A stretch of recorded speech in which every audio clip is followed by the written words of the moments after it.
was ate a rotting buffalo for 2 weeks, well, like 4 days. No, there was a dead rotting by that guy we got. Yeah, and then the Birminghams came and chased them off. But they came in, actually that was pretty cool. Scott was with them, and you just saw that one with a black eye come running out of the bushes in the mist. It's nice.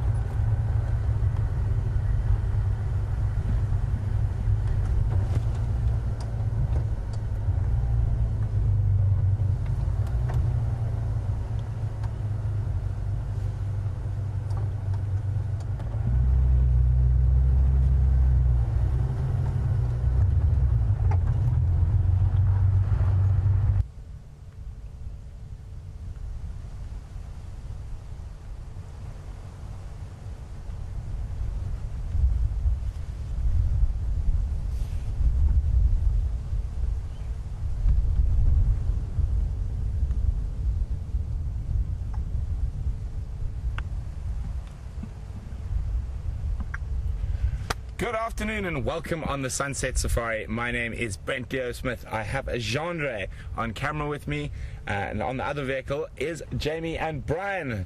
Brian has just got back from his long leave, and Genre has just got back from a few days away. And in final control, we have Jess and Kirsty. So it is an incredibly hot and humid afternoon here in the Lowveld. About 30 degrees Celsius, so in the mid 70s Fahrenheit. And I'm hoping that male leopard we were tracking this morning hasn't moved too far, or has at least come out of that myriad of drainage lines he was in earlier. So we're going to start moving slowly towards that area, and hopefully we'll get some luck.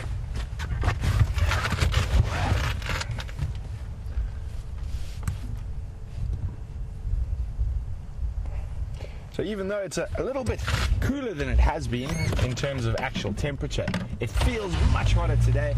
The real muggy humidity that those low clouds this morning have created.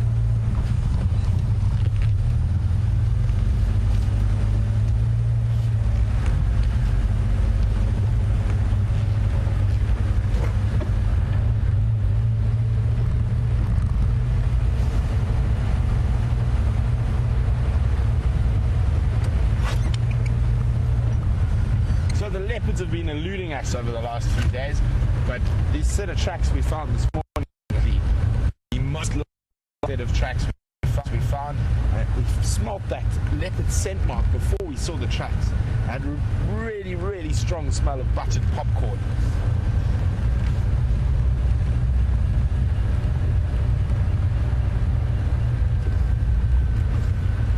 We had such a fantastic start to the morning with those wild dogs that hopefully the afternoon and sunset safari have just as much fun in store for us.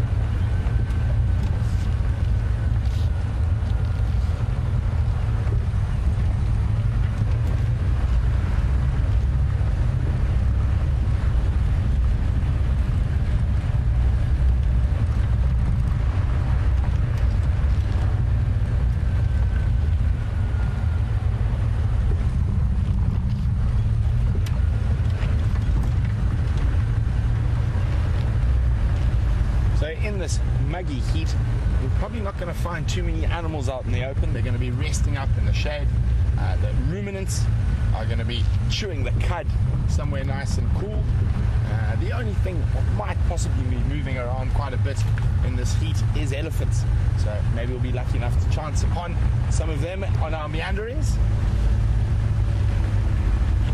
I'm going to go past the old water pump, the old banger pump.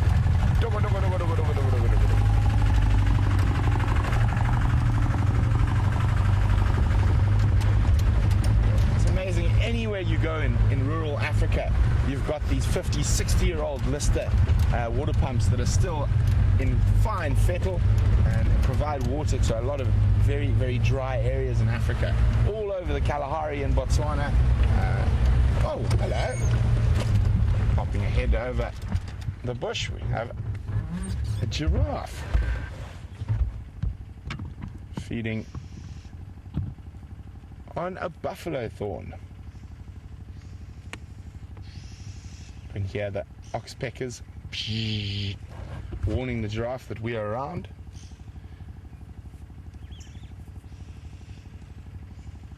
Obviously the giraffe has completely ignored what I said about being in the shade, taking advantage of those nice succulent new leaves coming out on that buffalo thorn.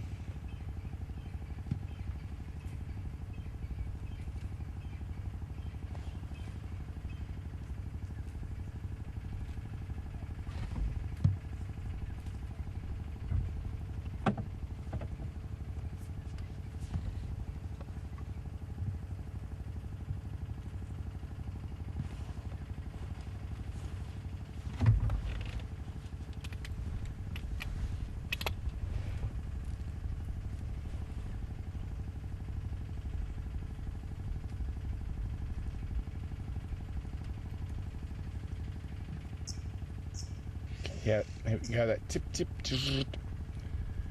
Now you can see the evolutionary advantage to having such a long neck, being able to reach those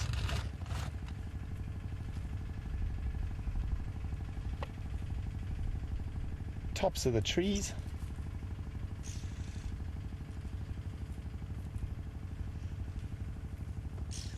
So I can see three at the moment. This one that's closest to us with its head buried in a buffalo thorn, another one just behind it to the left, and another one to the right of us, another one walking through, and the other one over a little bit further off across the other side of the road, listening to my advice and ruminating in the shade.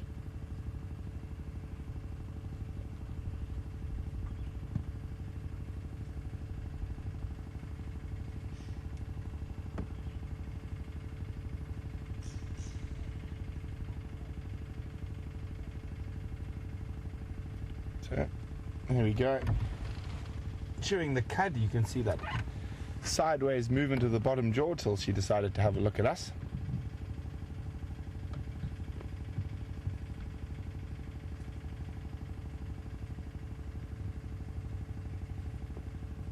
Oxpeckers can't seem to decide which giraffe is better, flitting between them.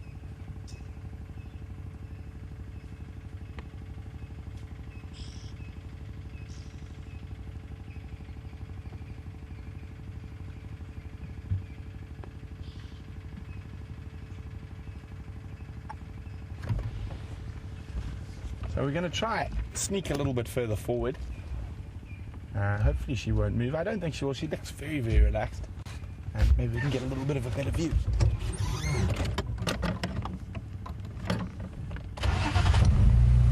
Always important to just start slowly when you're very close to an animal like this. Let the engine run for a few seconds.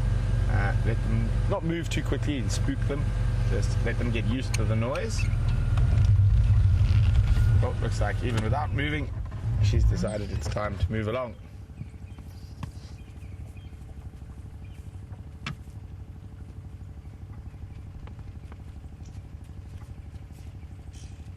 She has certainly got a few oxpeckers on her neck. Wow. Must be at least 10 of them. The red-billed oxpecker. We do have another variant of oxpecker here, the yellow-billed oxpecker, which is much more rare. Oh, there's a fourth giraffe. And that's a big bull giraffe. The ones we've been looking at are females.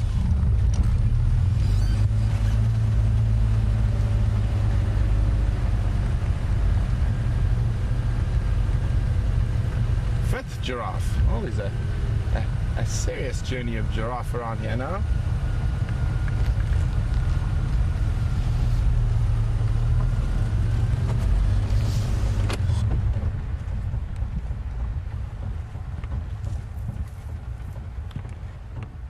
Nice way to start with afternoon traffic.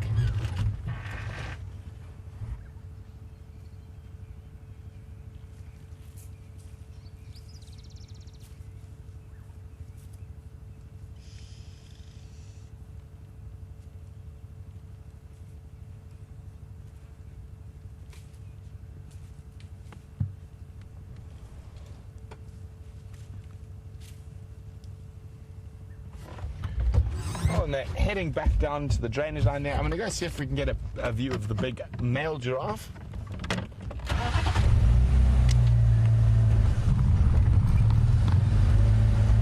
He was striding up ahead on the right.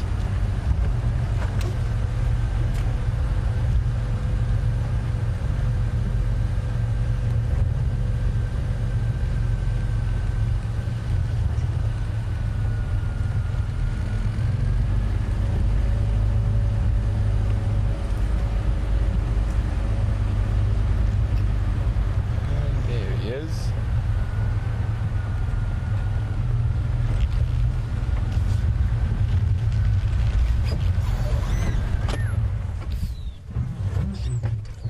Coming to have a closer look at us, or is he after the other side of that little acacia? More after the acacia. Physically massive in comparison to the females. In a good ton of weight on top of what a female is.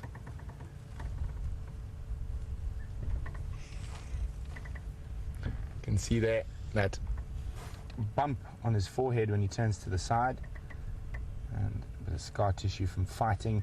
It's a very hard callous bone that he will use in tandem with his horns to swing and bludgeon other male giraffe for mating rights.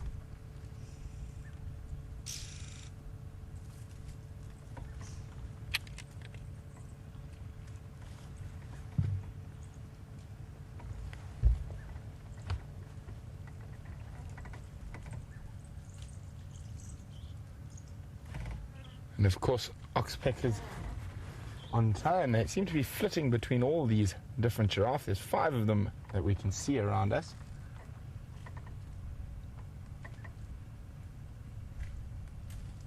And you can see on his neck there. And quite often when you approach, oxpeckers will go to the back side of that of a giraffe's neck and peer over at the potential threat that we pose.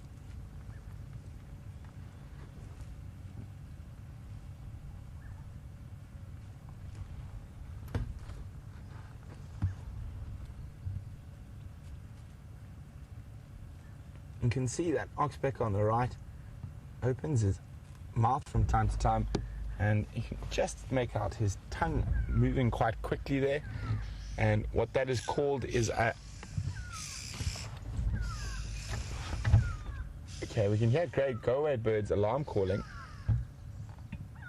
And just judging from the way they all reacted, the oxpeckers reacted to it as well. I'm guessing there's a bird of prey somewhere in the air.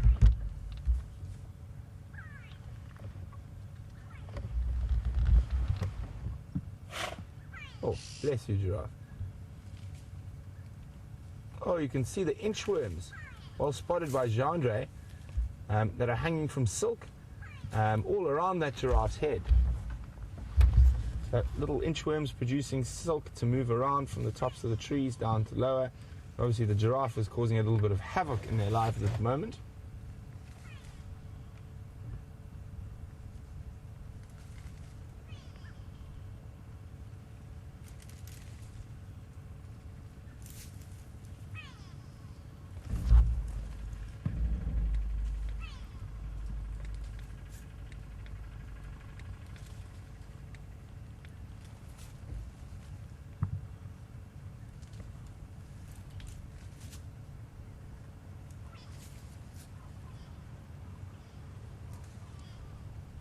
Look at those. He's got a nice juicy tick there, that guy got one. You can see it, there we go. Oh, and swallowed. That's the bottom oxpecker. And there go those alarm calls again. Oxpeckers are alarming with them. I'm just trying to have a look in the sky around us. I can't see anything yet.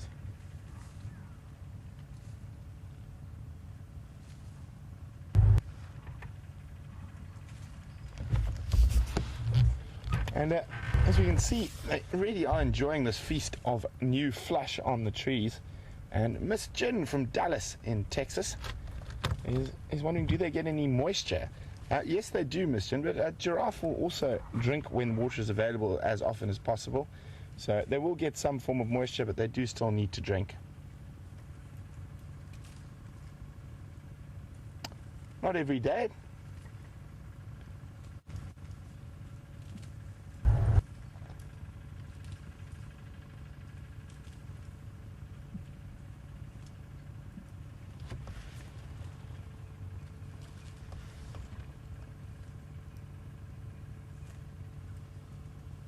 So he's moved on from the acacia. He's now feeding on the red bush willow that is next to it.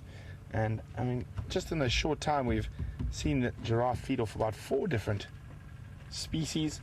So they are enjoying a lot of the species now that they sometimes wouldn't feed on with these nice new leaves are going to be really nice and succulent.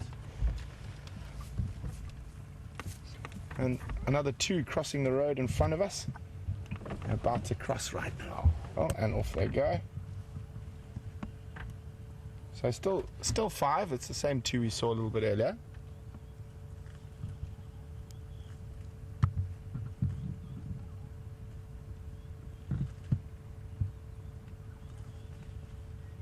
Well, I think we're going to leave these giraffe to continue their afternoon munchies, and we're going to head down towards that area where we last had those leopard tracks.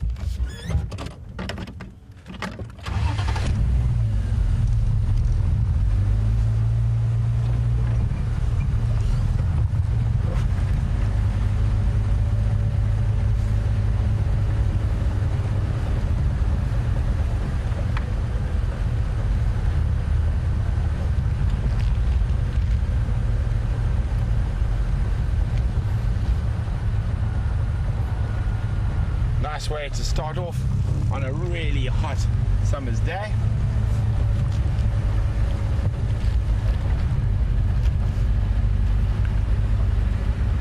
We don't really have traditional seasons in the southern hemisphere as one does in the northern hemisphere. They're far more obvious. I think if we had to really call our seasons, we've got 2 seasons, and they can be decided by 2 things, and which is all relative, of course. So you've got wet and hot and cold and dry, and the wet and hot go together and the cold and dry go together. So we don't really have that traditional 4 seasons in a year.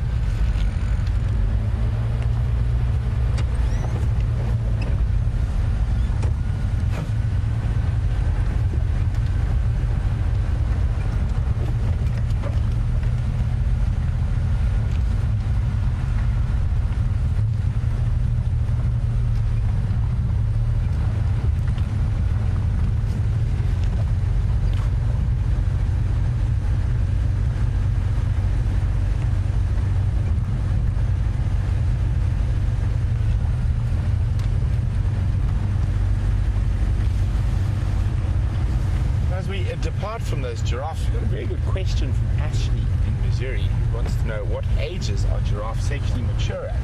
Well, Ashley, to be honest, I'm going to have to have a dig in my book just now when I stop and have a look.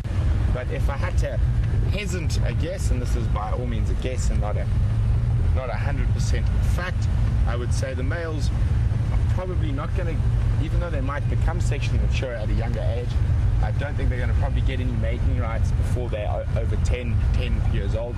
Giraffes are quite long-lived. They live for about 30 years in the wild. And I'd say females probably also 6 years old, between 6 and 8 years old, and males after 10.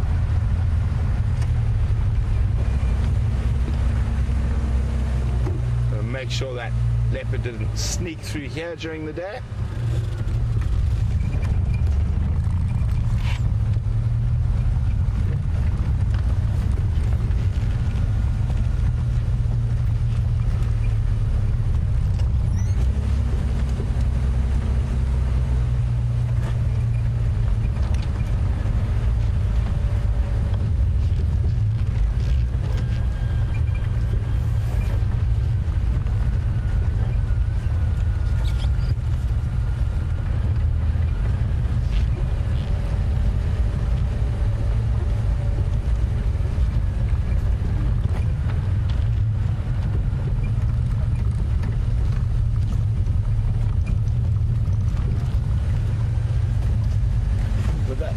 Amount of elephants we've had around at the moment, there's a lot of trees down over the roads, and I'm sure that the tractor guys are going to be out soon to sort those out.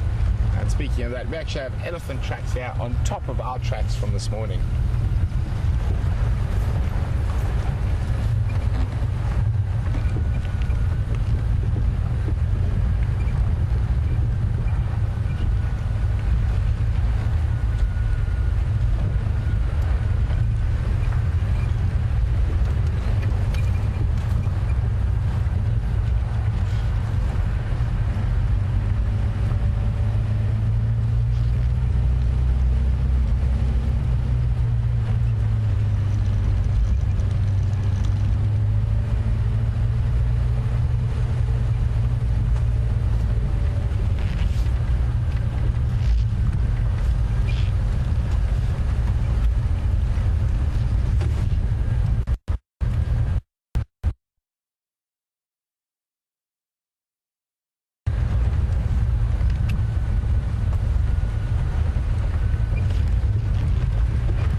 checking on the edge of this drainage line, any deep shade at the moment, and hopefully that leopard has wandered into a more accessible area than he was in this morning. And he happened to choose the area with almost zero signal, and apart from that, almost impossible to get a vehicle into.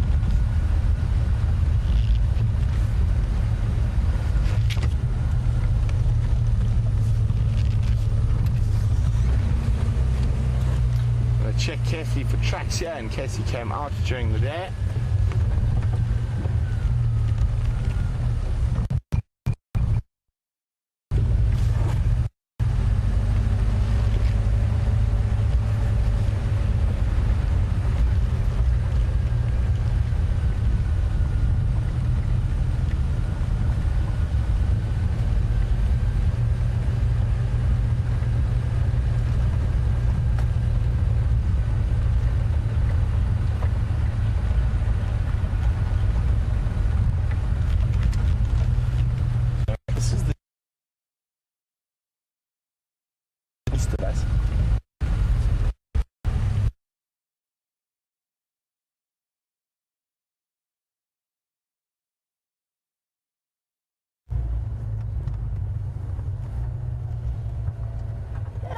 Everyone, and welcome to the Sunset Safari. It is bakingly hot, and I have Brian back again from leave on camera with me this afternoon, which is a joy to have. Now, you may or may not have heard me filling in Brian on all of the events that he's missed out on over the last 2 weeks, and if so, then you've certainly had a behind-the-scenes glimpse over the last 2 days. I'm currently on Arethusa, having a look around to see if I can follow up on those reports from our wonderful Ellen Fowler about the fact that she's been seen regularly drinking from Arethusa Dam every night. I'm checking out the drainage lines around the lodge to see if I can find any of her tracks. I haven't heard from any of the Arethusa guides just yet, but it might be a little bit early for them. I think they're probably starting their safaris at 4, given that it's currently 30 degrees and everything so far is proving to be most elusive. But I'm quite happy to travel some of my favorite areas of Arethusa here. There's so many beautiful drainage lines around us.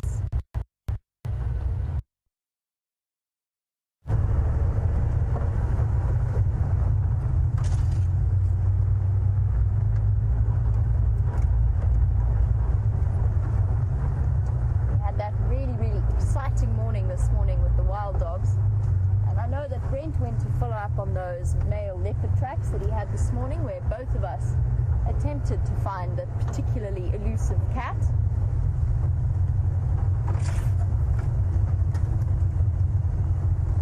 And I've been going through something of a little bit of a leopard drought over the last few days personally, but I have a feeling that this afternoon is the day. Find Shadow and see how she's doing. This is one of her favorite spots to be in, or it was when I last saw her. She was forever hanging out in the thick tambuti thickets of these drainage lines, and it's the perfect place to be on an afternoon like this afternoon.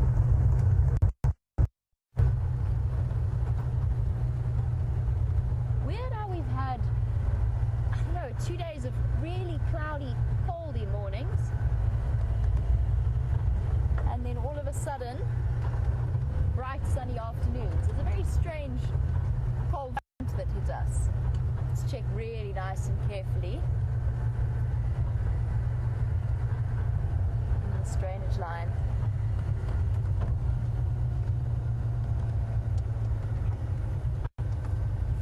Keep your eyes peeled for shade, because that's what's going to give them away. The little flick of white on the end of her tail as well.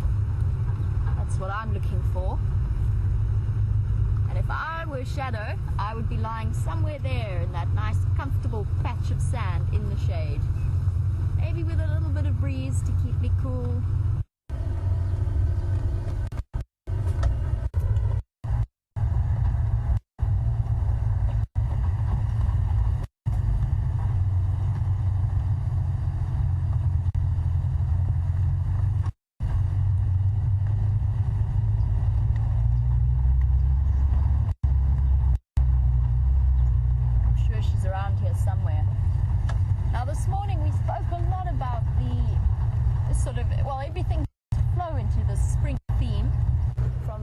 pregnant looking Inyalas to that baby Inyala that was running around like a lunatic and having a great time. We also spoke about some of the birds that are starting to put on their displays. And this afternoon, I think Brent said he heard it this morning, but this afternoon I heard my first red-chested cuckoo calling. They're not migrants, they're always around, but they're completely silent during winter, so you hardly ever see them. It'll be interesting to see what other birds start emerging. That's now the Classes cuckoo and the red-chested cuckoo that's calling. Next on the list will be the Deirdrix.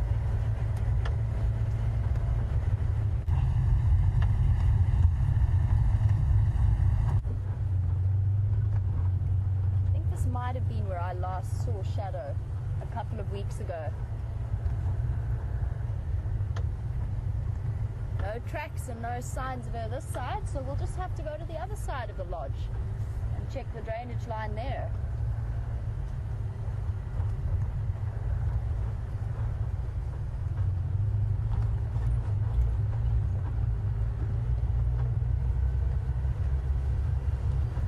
Afternoon stations, Jamie, WildEarth. Can I have any updates from this afternoon or this morning?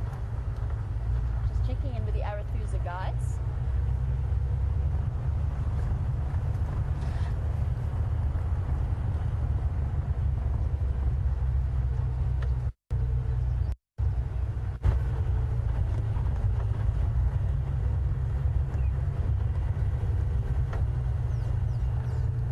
Copy that, thank you. I don't know if you know the last position that Shadow was seen in.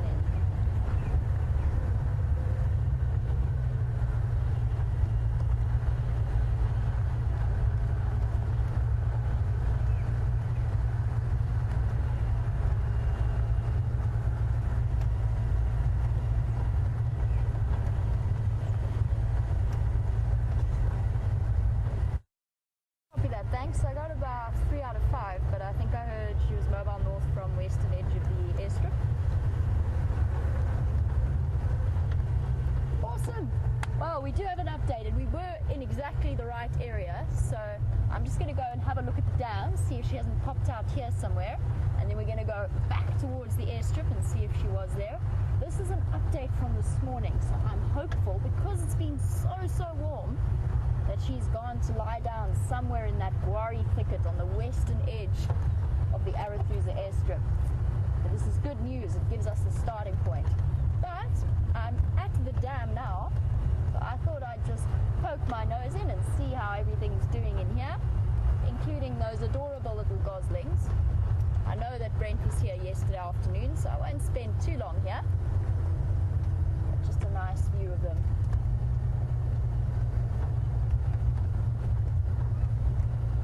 Here's our gosling family. What's it meant to be? It's something like 7. Is it 7? I could stand corrected on that. Let me know if I'm wrong, but I believe it was 7 little goslings that we were meant to be seeing. 1, 2, 3, 4, 5, 6, 7. There we go. 7 and some proud parents.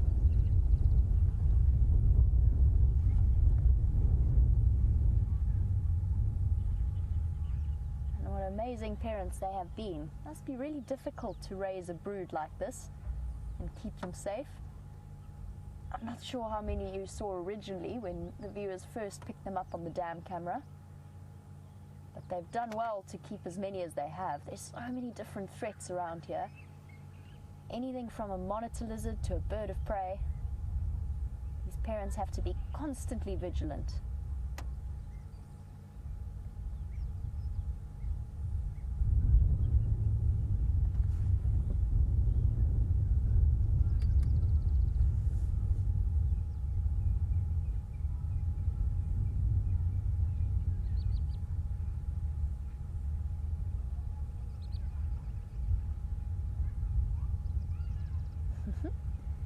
I wish I could do that, don't you, Brian? Go and have a quick dunk in the dam. I don't think the hippos would appreciate it, though. It's also a little bit muddy. Maybe not. Definitely looks cool. I'm going to take this opportunity to down about 5 litres of water. Bear with me for a moment.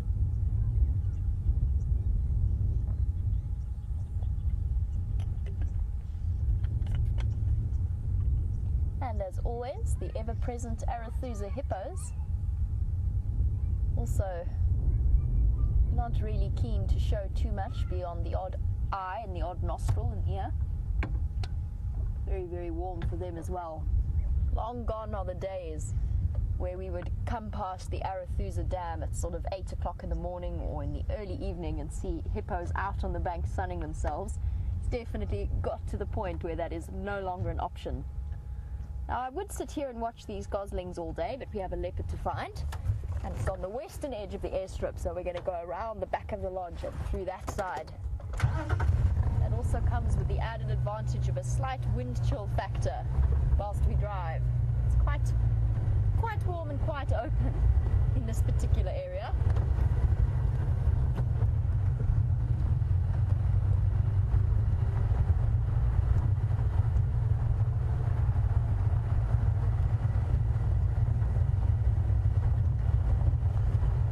Brent and I did another vehicle swap this afternoon. Since we did a rather incomplete one in our rush this morning to try and get to the wild dogs, it was a bit of chaos. And unfortunately, in that chaos, my bird book is along with Brent. It's gone along with Brent, so I'm without a bird book. And we can be guaranteed to spot all kinds of obscure birds. Maybe not these guys though; they're not too obscure. These ones I got.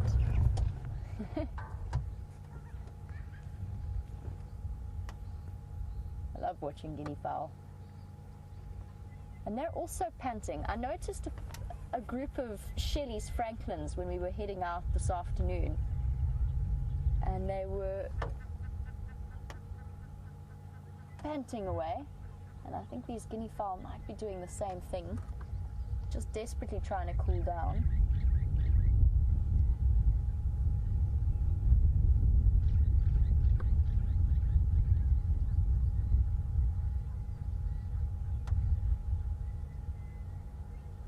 Taking away little bits of seeds and anything else they can find around the dung. Oh, we have a standoff. Looks like we're going to have a standoff with Sean. I don't think it's one I'm going to win. We'll back down.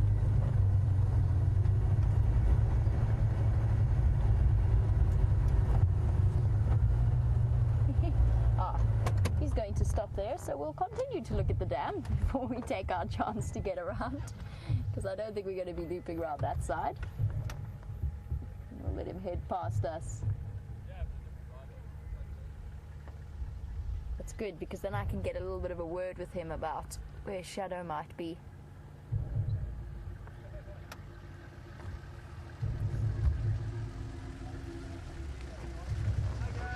How's it, hi guys? How's it, Sean? How are you?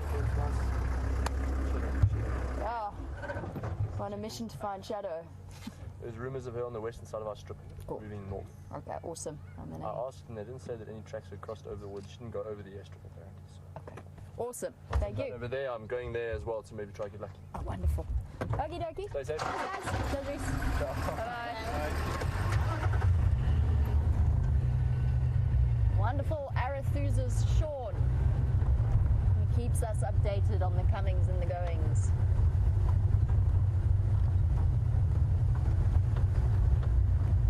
But there definitely wasn't room for two vehicles to scoot across the bridge here.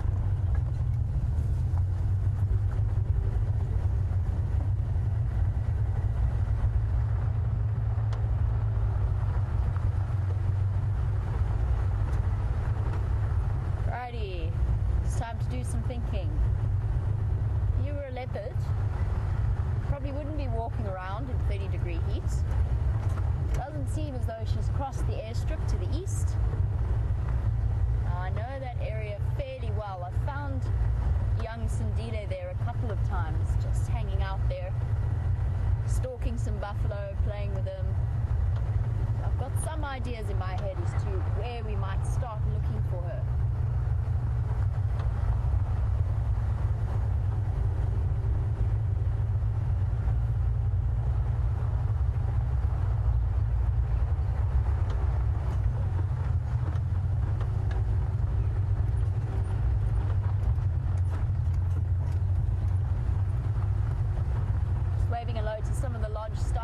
areas. Since all the guests are out and about, it's time for them to do the quick cleanup of the lodge while they're gone.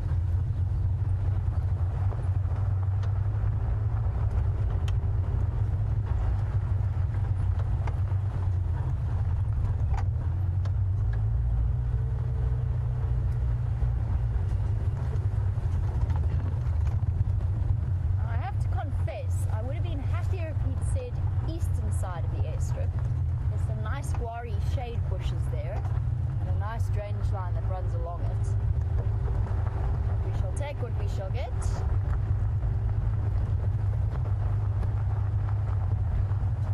And either way, by the sounds of it, she's been quite a regular visitor to the Arathusa Dam. So if we don't find her here, we'll find her there.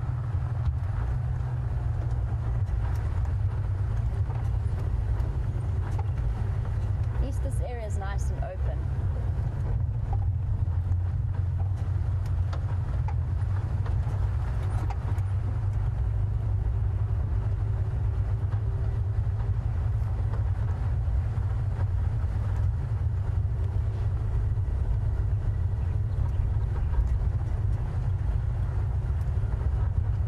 I wonder if this breeze is bringing the rain that we really, really need. I'm definitely hoping so.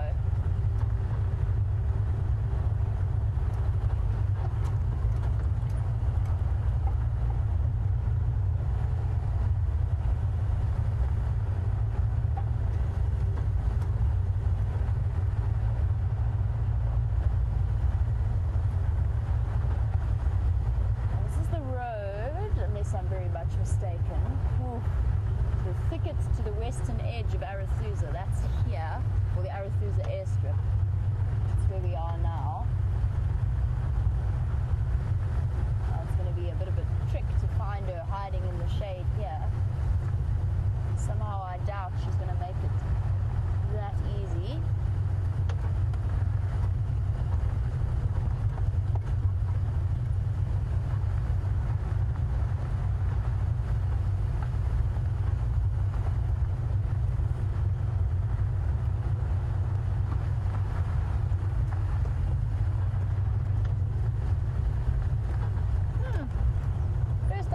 I've seen all afternoon.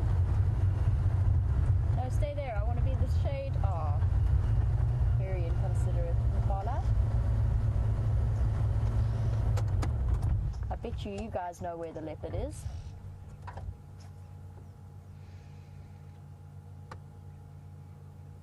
It's not a secret they're going to share with us, though. Or they might. You never know. They might start alarm calling.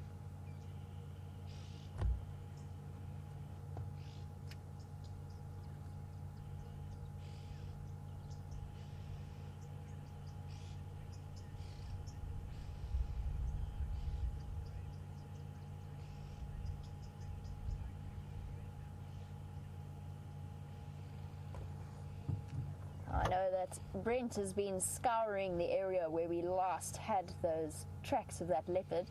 So I think let us head across and see what he has found. And I'm going to be scouring the area for my particular female leopard. And I will catch up with you a little bit later.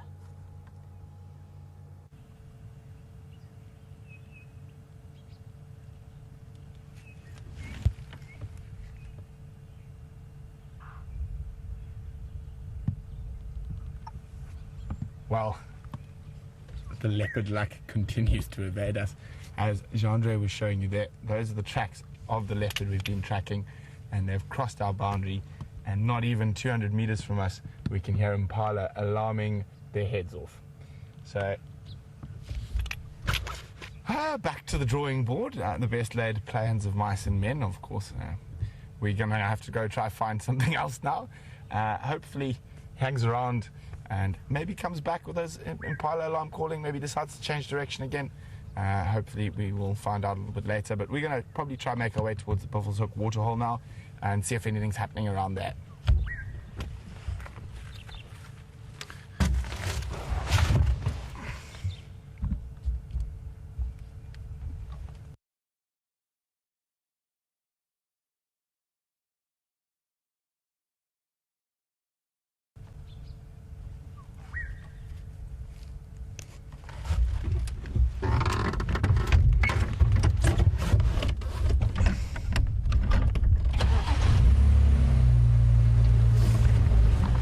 that's the way the cookie crumbles. Sometimes we get the trucks coming in. Today they came in and went out in the same day, in very nearly the same spot as well.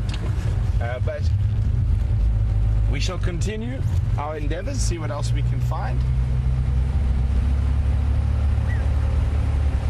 So the alarm calls are probably 200 meters to the east of us here.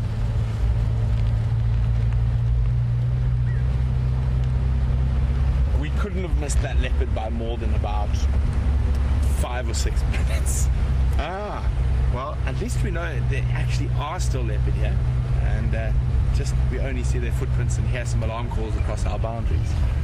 See if we can hear those alarm calls again.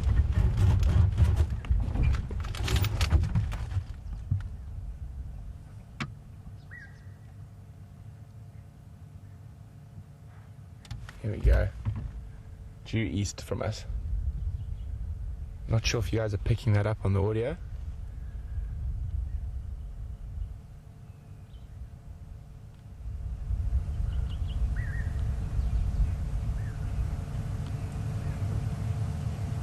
Of course they've gone quiet now.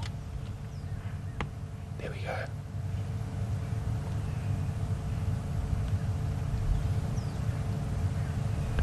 Could be quite difficult to hear with this wind.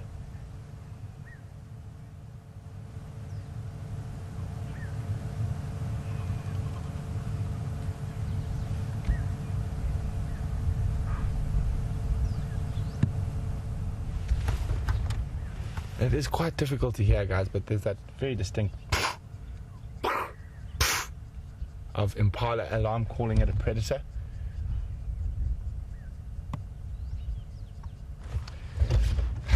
So we're going to continue on.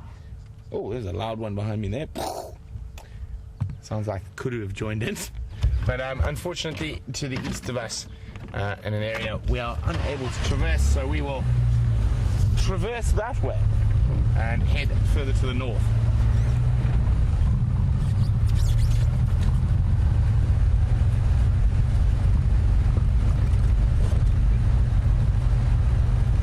After that cloudy, muggy morning, we've got such beautiful blue sky this evening.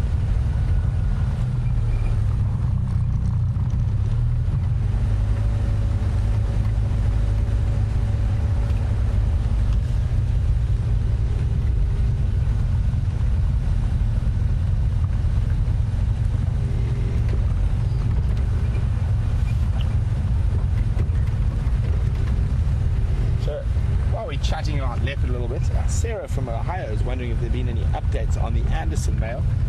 Sarah, I haven't heard any. He hasn't been around Arathusa or other areas like that, so I think he might be further to the west at the moment.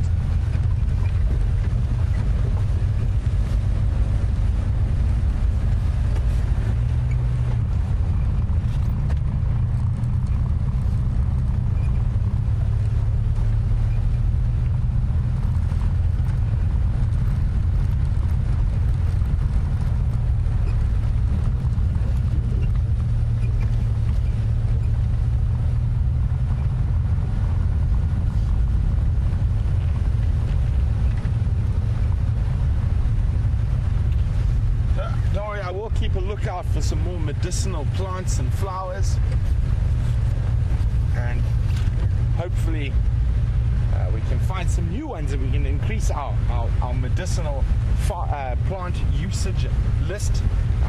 What did Jamie call it the other day? Our pharmacy of indigenous medicines. And there's one that we have seen before. It hasn't got a flower yet, but let's see who can remember which plant this is.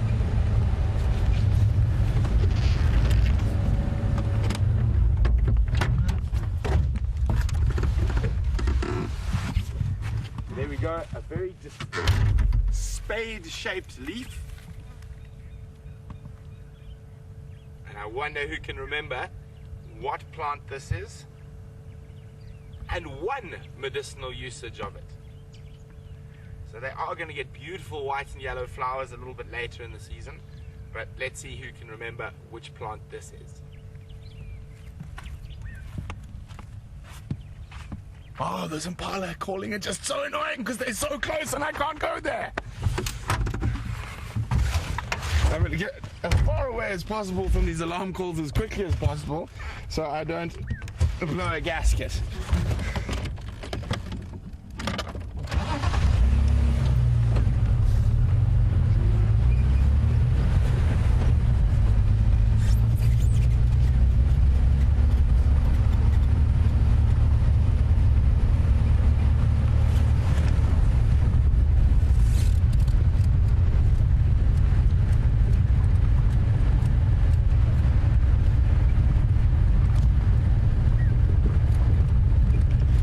There'll be some ellies frolicking in the water to ease my pain of those leopard tracks crossing.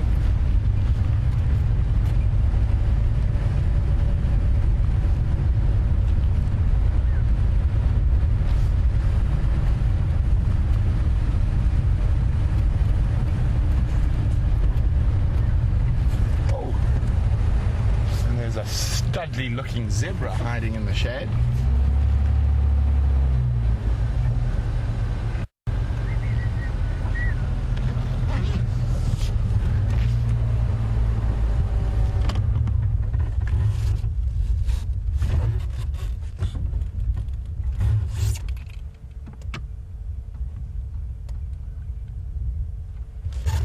So a male zebra stallion, I can see that just because of the thickness of his neck and general body size. I wonder if there's some ladies around there. There might be.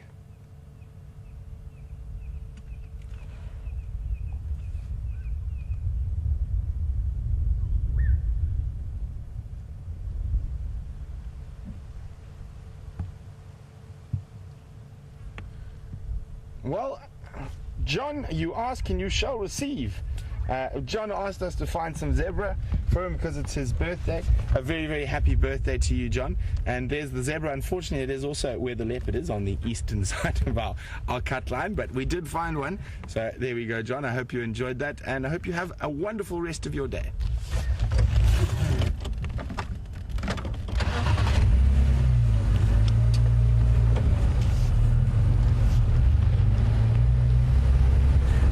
Out for a few more, hopefully a little bit more accessible and visible.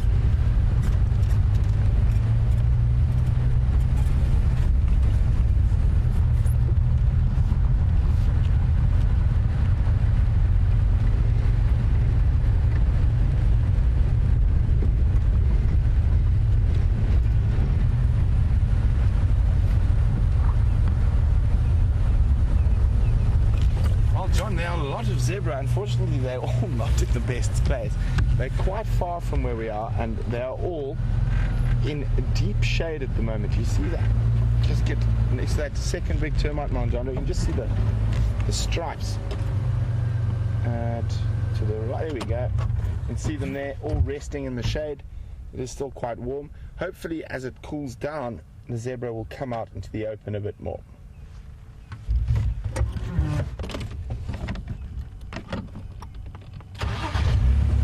So I think with this heat, I think a water hole is a good idea. So we're going to try and get down towards Buffelshoek waterhole as sharply as possible. And I'm hoping one leopard leaving will mean another leopard coming in.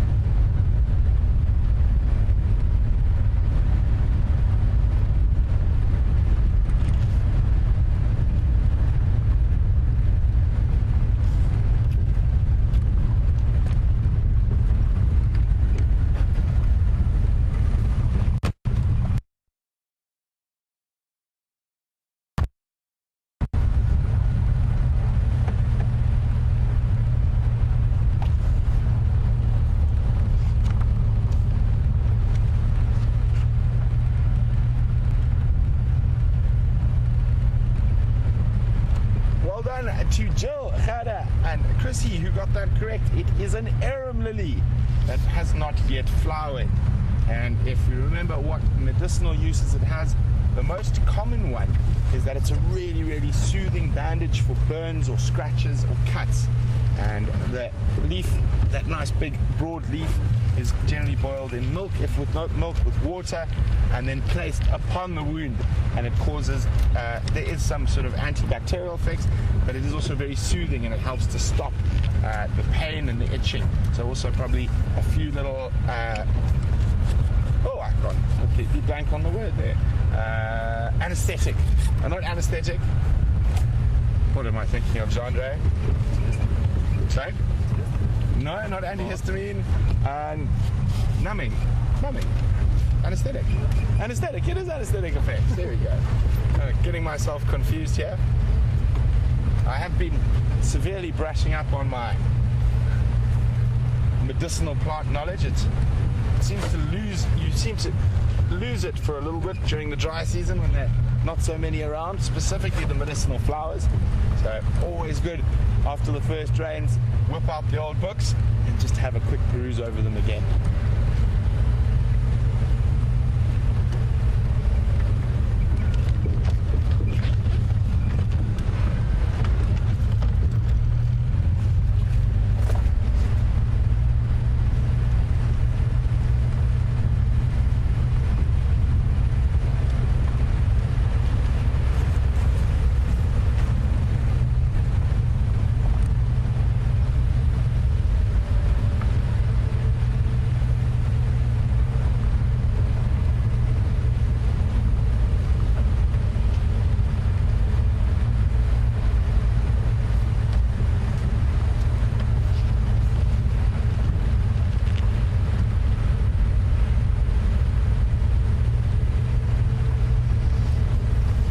Some buffalo dung in the road, some buffalo tracks. Maybe there are a few Dugger boys at Buffalo's Hook.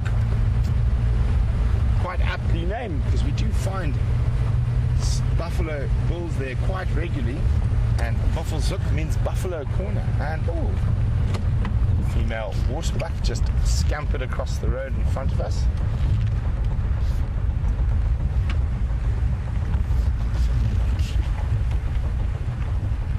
Those wonderful white rings on their bottoms. Following mechanism for young to keep up with them when they do go through thicker bush.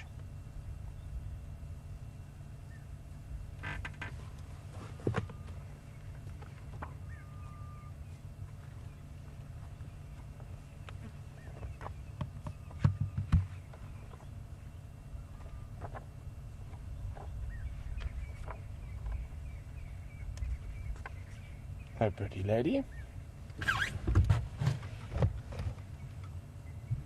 They always look so fluffy.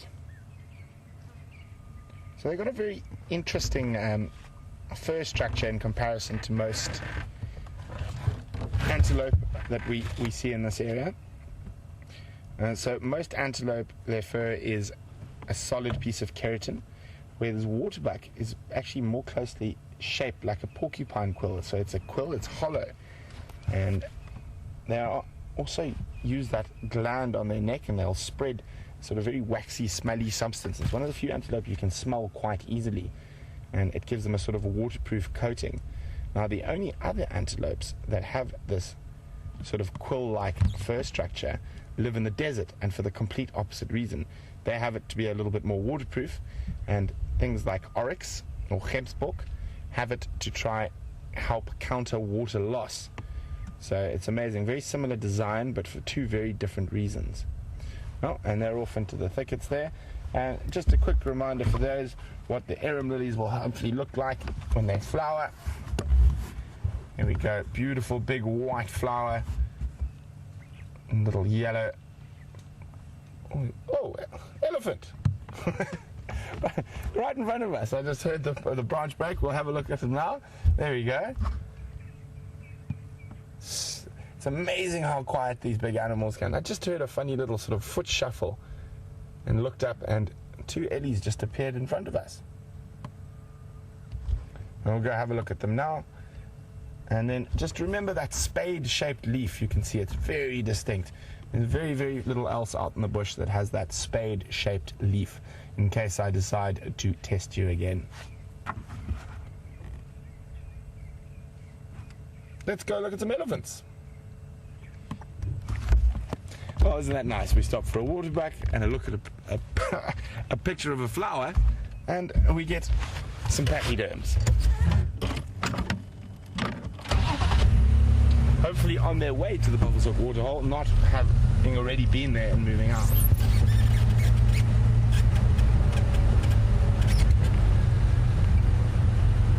I can only see 2 at the moment, but there could be 3. Yep. Oh dear. Looks like we might have missed the bath, but we'll have a closer look now.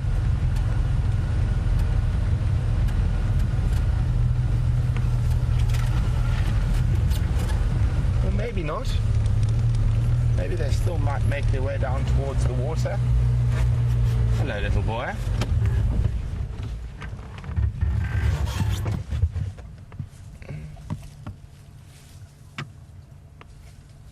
Little elephant bull.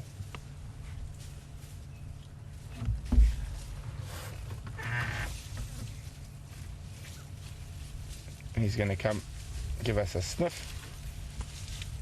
Oh, he's going to go follow Mom, who's crossed the road in front of us.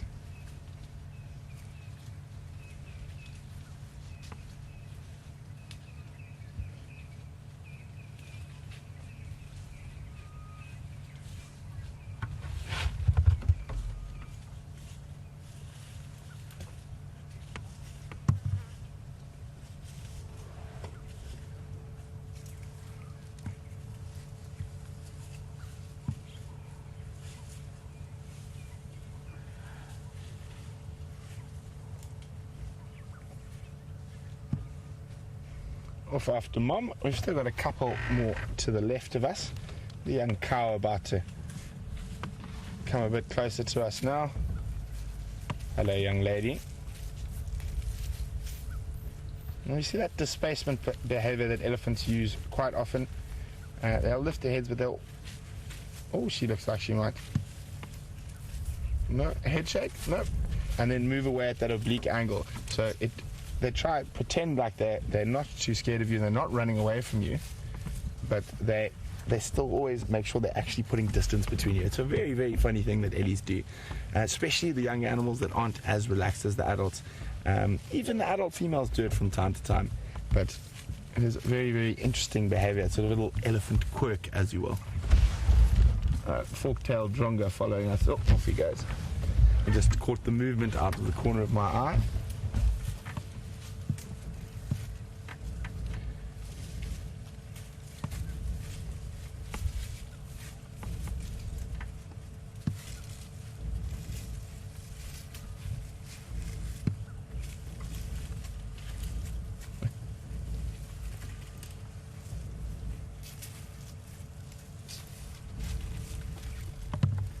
Now that she's on the same size as the other adult, she can walk opposite us and doesn't seem to feel too threatened at all. But you can just see there is slight darkness on the trunk and around the mouth, so I think they have already drunk.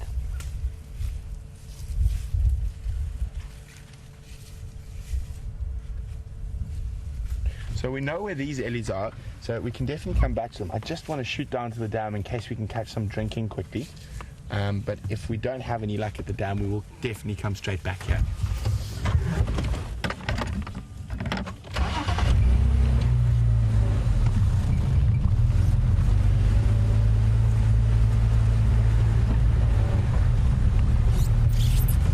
And there's some more spread out through the bush on the right, but I am hoping we can catch some at the waterhole. It's not very far, probably 300 meters.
is on our side. Well, elephant luck at least.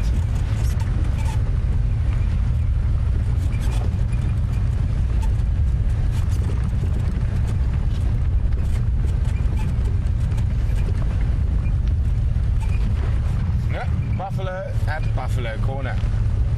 And Saddleboard Store.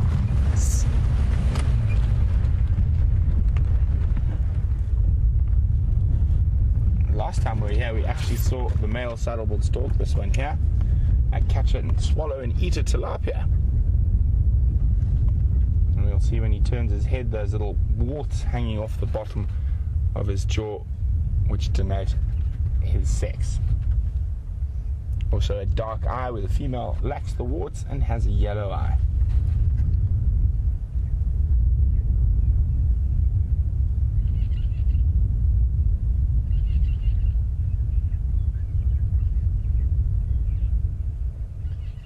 And there's some buffalo bulls on the opposite bank, and I don't think they're going to be going anywhere too soon.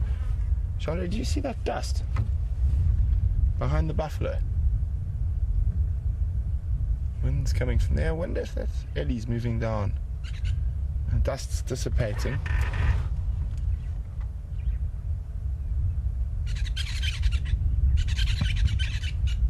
But these guys, the saddlebolts and the buffalo, I don't think are going anywhere. But those elephants are on the move. So let's get back there. So while we make our way towards, see what she's been up to. See?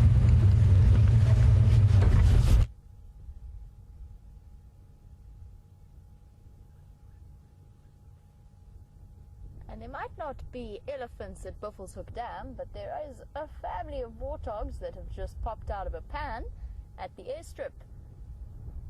And they've definitely been enjoying their afternoon on a Saturday, rolling around in seep water and mud.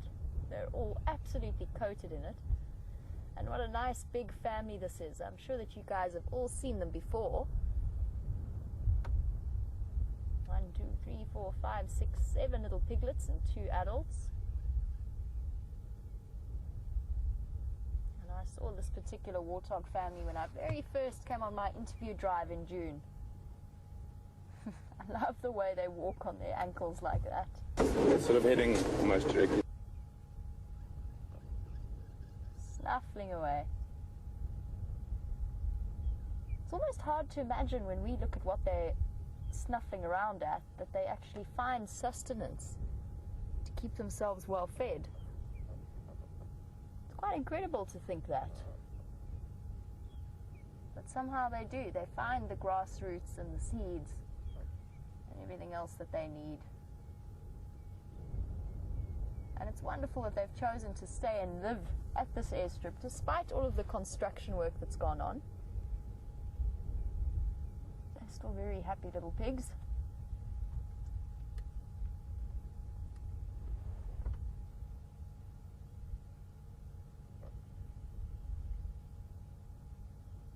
I'm trying to just have a look and see if any of the babies have any budding tusks coming through. You usually get them at about, or start getting them at about 6 months old. I think I see tiny, tiny little points of white showing through. I wonder if that gets itchy and uncomfortable as they start to grow.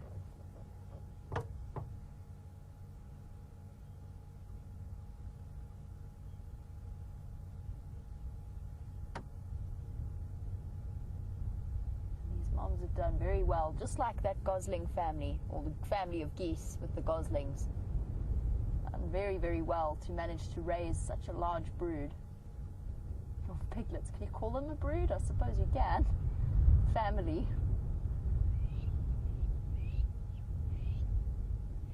A sounder of warthog.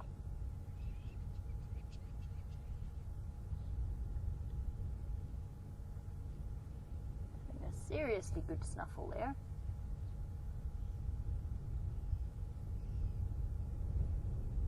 And one of my hardest questions that I got in a tracking exam once was basically the examiner went around and circled tracks, and you had to tell him sometimes it was just what animal the track was, sometimes it was just what sex it was, what species, which direction it was going in, what happened.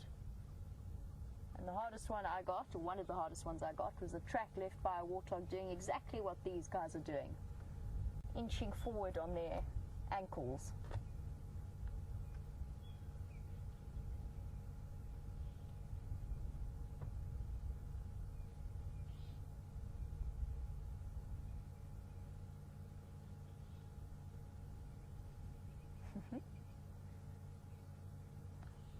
You'll notice I call them ankles and not elbows. Their elbows are a little bit higher up on their bodies. And they've got those really extended metatarsals and metacarpals, which is why their ankles are so high up on their body, just like all other antelope and things with hooves. All animals with hooves are structured in that way. And it means that they're perfectly adapted for running, which I imagine must be quite important out here. I wonder if they don't feel really safe being out near the airstrip, because they can see any kind of threat coming from long away.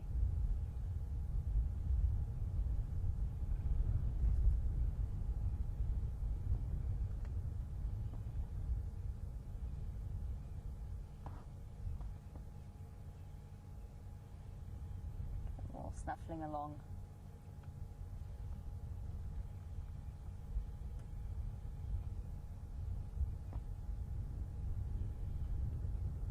See how much lighter in color the manes are across the top of the piglet's back. It's a little bit difficult to see right now because they're covered in mud, but they are a little bit lighter in color than the females or than the adults, and that's just another adaptation to help keep them safe, similar to the way that cheetah cubs are fluffy. Helps to make them look more intimidating, especially with those side beards of white that are meant to imitate tusks and keep predators fooled into thinking that they're larger than they are.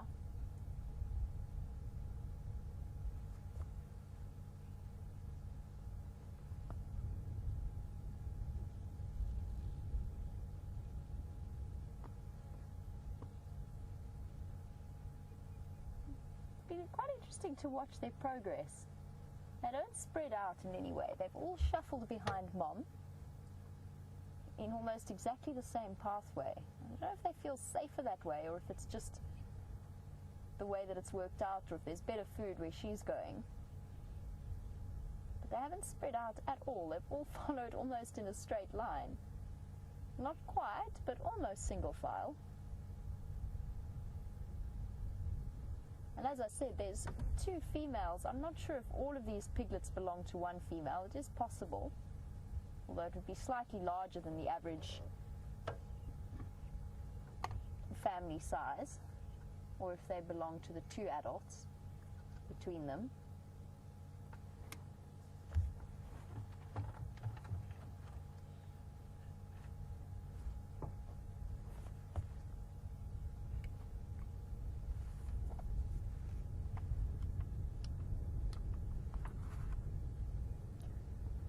Let me just double check in my book what the average breeding size for a group of hippo would be.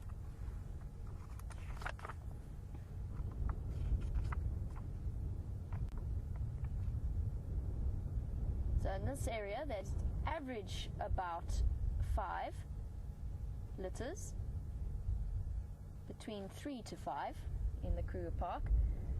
And typically their birthing season occurs in October and December. So if this is this female's entire group, then she's done very well. Much larger than average and a little bit out of season as well. But obviously that's a peak birthing season. It's not a strict birthing season.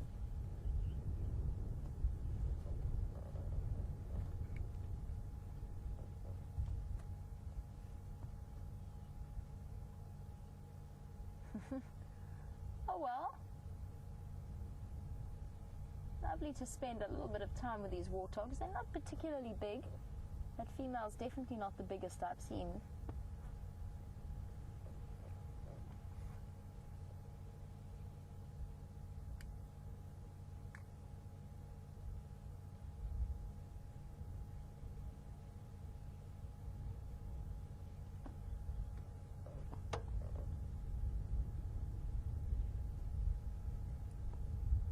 Alrighty, well, I'm pretty sure I know where these guys live now. I think they've returned back to the den site that's just on the side of the airstrip.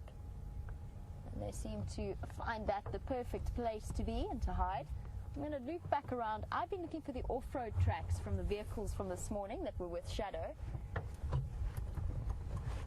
I've just been double checking. I made one slight error in asking for the update as to where Shadow was. And in hindsight, it's quite an important one. So they said the western edge of the airstrip. The airstrips are quite long. So I've checked the northwestern corner. I'm now checking the central western area. And I'll check the southern western area quickly as well before looping back up. I'm pretty sure she's where we started looking, but I just want to be extra specially careful in case I've missed something. And I'm glad I was, because otherwise we wouldn't have had that wonderful warthog sighting.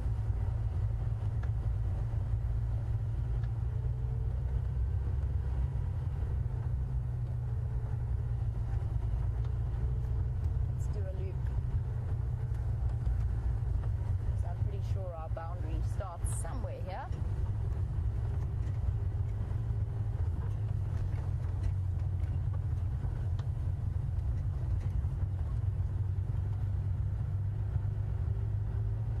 Judging by their tracks, the elephant herds have also made Arathusa their home as well. So we've had an influx of elephants moving through Djuma. It seems as though Arathusa has had the same fate. Okay, she was on a thicket on the western edge of the airstrip. This is sort of a thicket. Checking around here.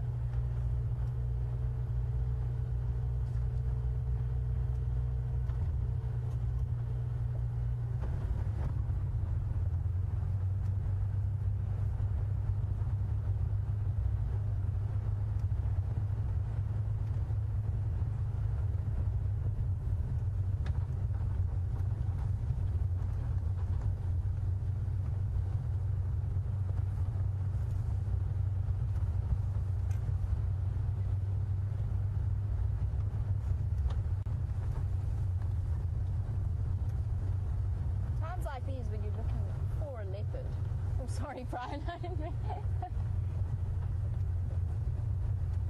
manage to notice you were looking off to the left. I was going to say, times like these when you're looking for a leopard, you're really sort of looking for the off-road tracks from the vehicles in the morning sighting. So that's what I'm doing now.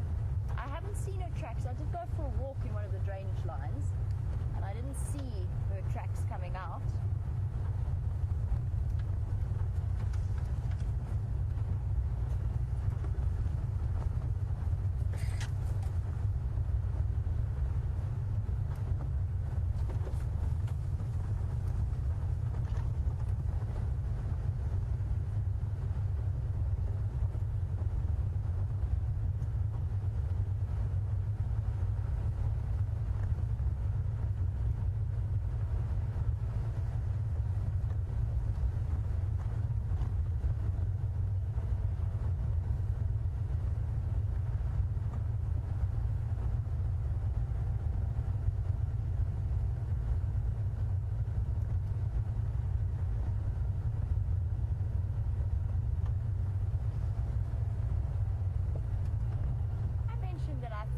Lovely that the warthog family has chosen to stick around on the airstrip despite all of the activity that's been happening around and about that area.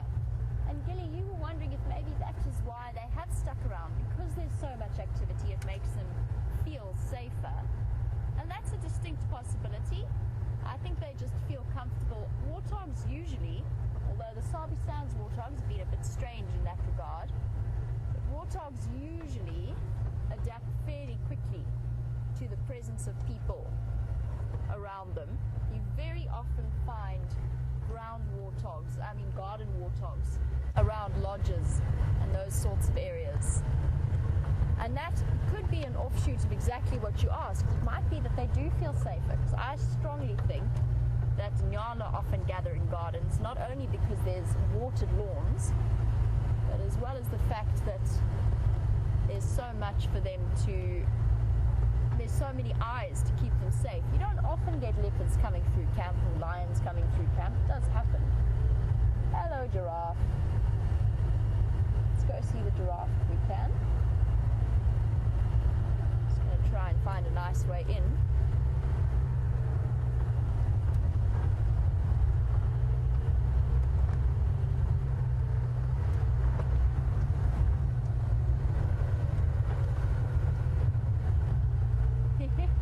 The one thing about summer is that nice ways in don't really exist anymore, especially in areas like this.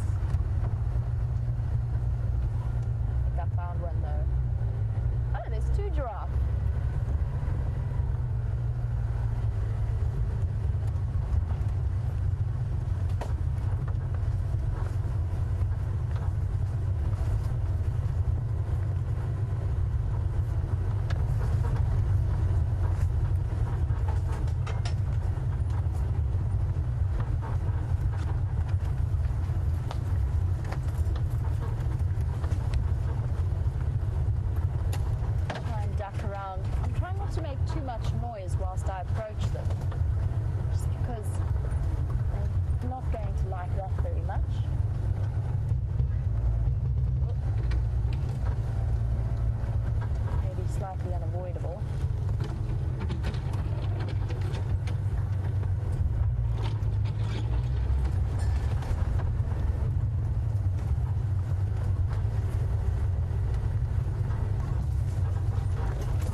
As our giraffe are going to let us get.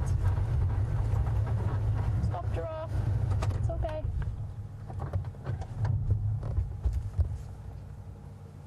Looks like a male and a female. They are hiding away from us there. Oh no, it's two females. Definitely two females. I wonder if they know where the leopard is. I bet they do too.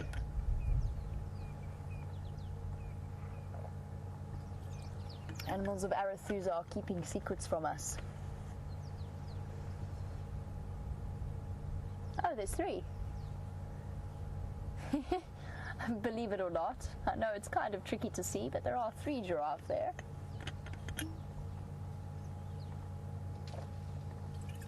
Four. There's four giraffe there. There's a young male as well who's just walked out in front of us. I didn't even see him there. You can see, because he is young, see if you can spot the beginnings. Oh, he's going to turn that way. That was not very inconvenient, mister, because I was going to talk about your ossicones and you've just hidden them from me. You can see, because he's young, he's got the beginnings of bald patches, but he's still got quite a lot of thick black hair on the top there, like a female. He is a young male.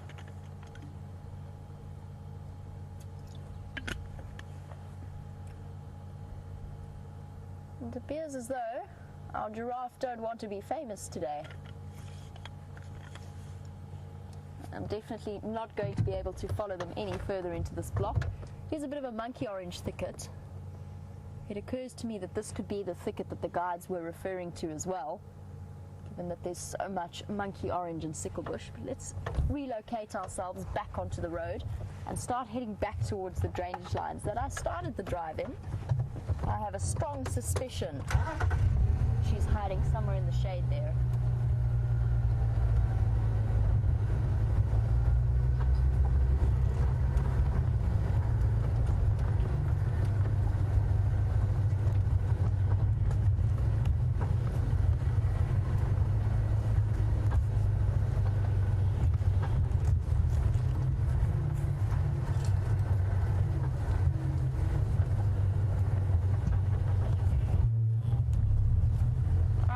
Hi, giraffe.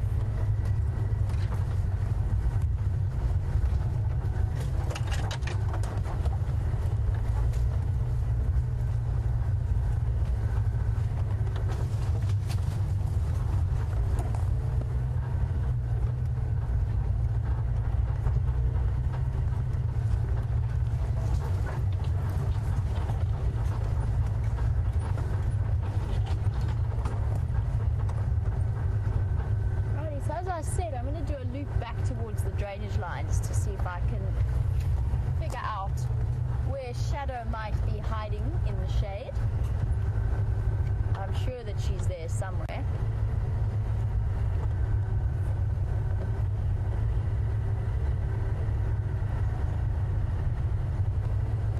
Whilst we do that and carry on our search, I believe that Brent has found his elephants again. So let's go see what he's seeing with those thick-skinned pachyderms, and I'll be back with you a little bit later.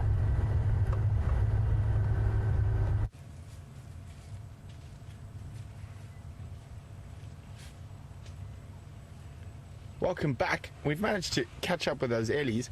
They are in a bit of a thicker area. There are some up ahead still that might be a little bit more open.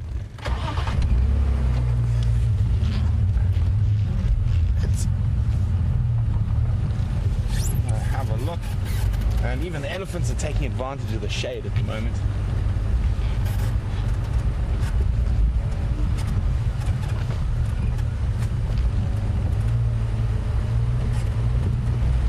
Try look for a path in to where they are.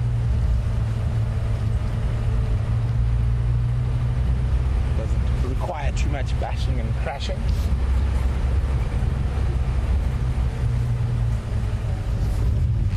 See, the ground up ahead is quite literally potted with holes made by elephants digging up round leaf teak.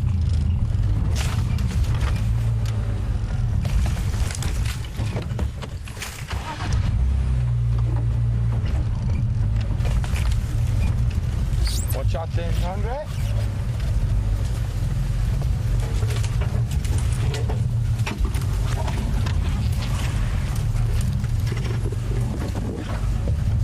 And elephants really love this round leaf teak. A friend of mine who guides in the Timbavati, he calls it elephant lollipops. And they'll often break off these very skinny branches, like that one over here on my right, and literally strip all of it, and it looks like when it's got leaves, this one here, when it's got leaves on it, it looks like a big green lollipop that the elephant's eating the stick of. And you can see this whole field of them all around us have literally been obliterated by elephants.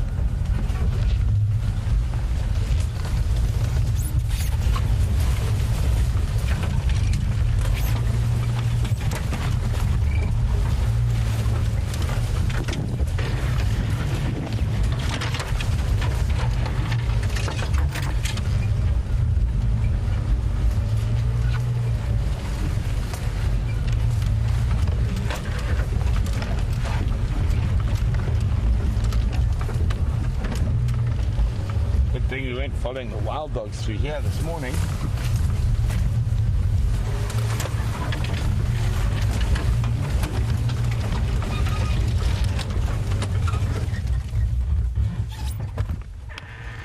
Hello, Mom. Female with the baby. She looked a little bit nervous as we got there, so we're just going to stop here, let her relax down a little bit before we try go any closer.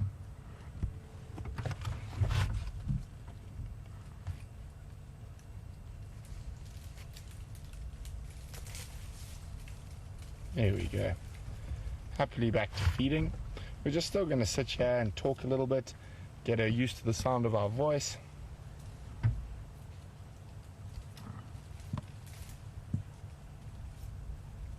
And if we zoom in on the back of that little Eddie's ears, we often talk about how the ears work as a cooling system, and you can actually see the veins and blood vessels on the back of his ear as he opens there, and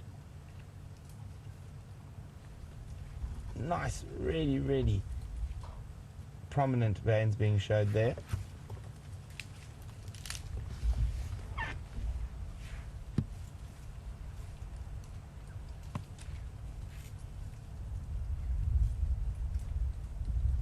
And an adult elephant can pump up to about 8 liters of blood into those ears. And so all the warm blood that's been working hard around the body goes into the ears, and as they wave those ears, it cools that blood down a bit and sends it through to the rest of their body. And this really, really effective thermoregulation enables them to be operational very hot periods of the day, where a lot of other animals would probably think twice about being too active.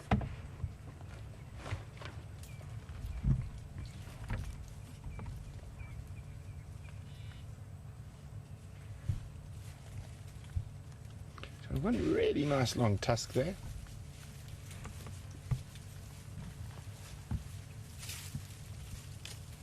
Oh, and there she's after that elephant lollipops. You'll notice even that young round leaf teak she's pulling there, oh, she's actually just going for the leaves, which is quite unusual. Normally they take the whole lot. Could be that the leaves have just started sprouting, so they're nice and fresh and full of nutrients.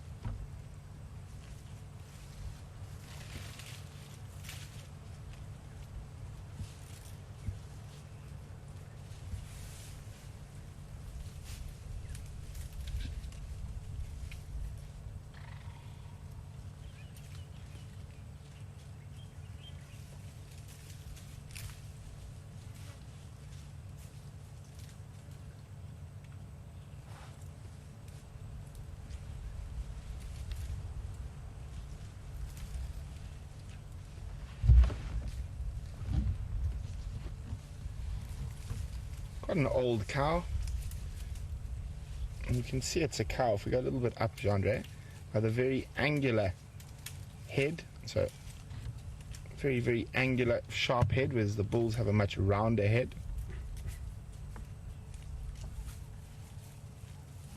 And you can see she's old as those indentations in her skull that start sinking in a bit deeper. So she's probably 35 to 40 years old, maybe closer to the 40 mark.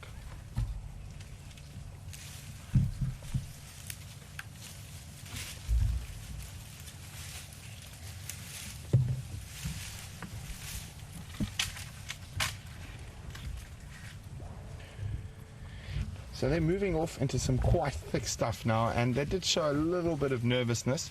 So we've had quite a nice view of a couple of different elephants this afternoon so far. So I don't think there's any need to put more pressure on them. She does have a young calf and she is quite old, so we're just going to let them sedately meander off into the bush. You can see there's quite a few of them spread through this thick area.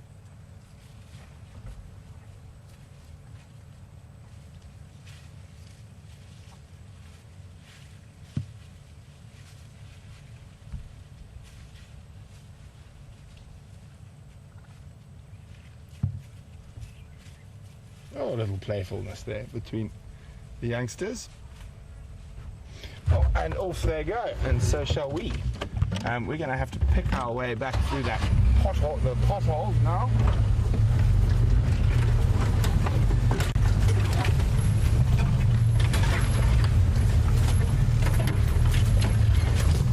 So the reason it's so potholed is the elephants have used their feet. Have a look down at this one next to us here, down there.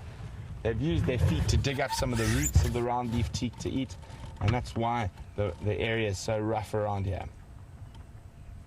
As you can see, even though the teak is a very, very heavily fed on by the elephants, it still keeps on growing.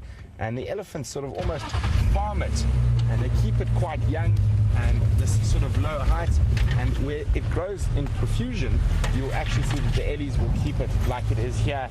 There's this whole big area around us where all the teak is almost all the same size. So quite often there'll be quite a large sort of base root system underneath with all these young teak coming off, and that's so the teak could be much older than it looks just by the elephants constantly maintaining it. Whoopsie. Things falling out of my camera bag.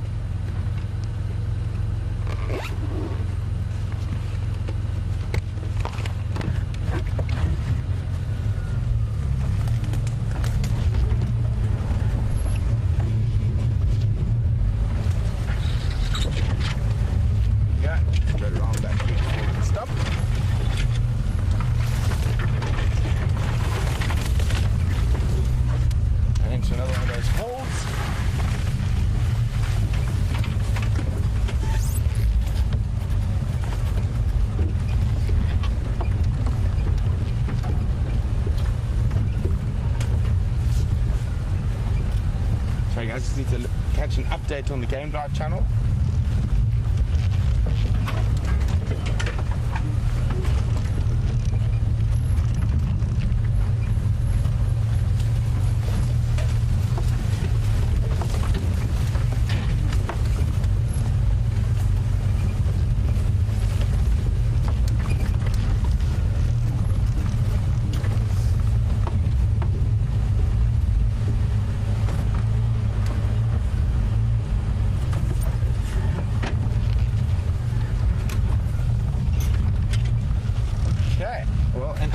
On those two male cheetah that were found to the north of us this morning. I was really hoping that they were going to move further to the west. It doesn't look like they have. So they managed to kill a kudu at about 9:30 this morning, and they ate quite a lot of it. Oh, more elephants. Lots of elephants everywhere at the moment. So what happened is that a group of about 100 vultures chased them off the kill, which is not uncommon with cheetah. They cannot even afford to be injured by a vulture. They need that speed so much that they would, if there's enough vultures pushing them, the chance of injury is high enough that they would move off. Oh, we've got a little moth in there. There we go.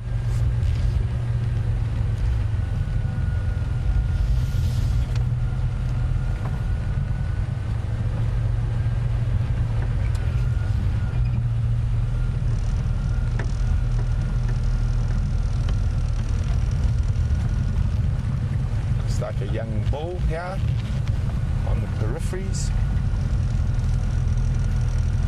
and he's also going into the thickets. Let's give you a bum's eye view of him disappearing. There he goes. Let's see if I can get you a slightly better one from a bit further forward. There we go. So he's going to be following on the edges of that breeding herd, and I'm sure he'll catch up with them shortly.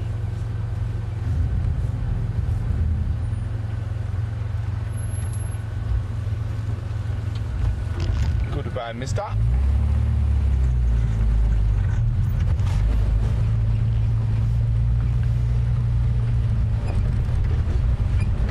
going to be on the Game Drive channel for a second. Stations. There was also an Ingrid that crossed from Vuyatila into Torchwood at Central Junction. She had a cut line at about 4:45. Not sure which animal, didn't get visual. They probably headed slightly further east from that junction into the block.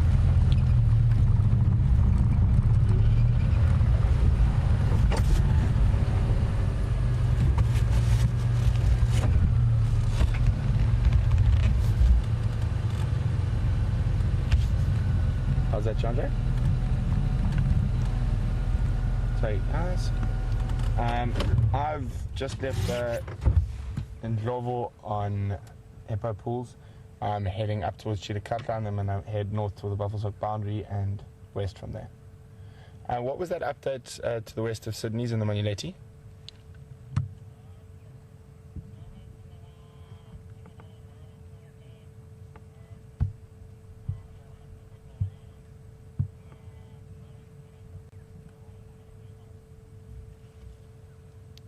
Okay, copy, thanks very much. There's a nice little male kudu. There's a few more interspersed, but it seems like everything this afternoon is in the thickets. Sorry guys, just on the Game Drive channel again. Very well, thanks yours, go ahead.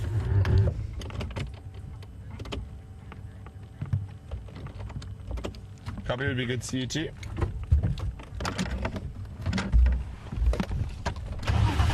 So another little update about lions. As this interesting lion situation continues to unfold, no one has any idea where the Nkuhumas could have gone, but apparently just close to the Gowrie gate, the two Salati male lions, those two wonderfully big male lions that you saw with Scott a while ago, just before I went on leave, are apparently very close to Juma now, just outside. So as it gets cooler, I think I might meander up that way.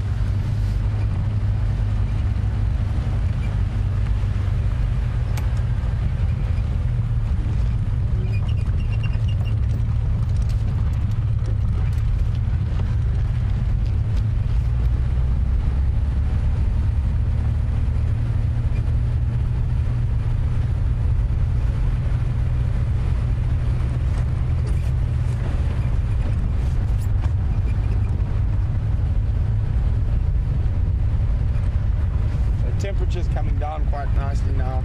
It is still by no means cool yet, but I'm hoping it cools down nicely and some of the more interesting predators decide to start moving.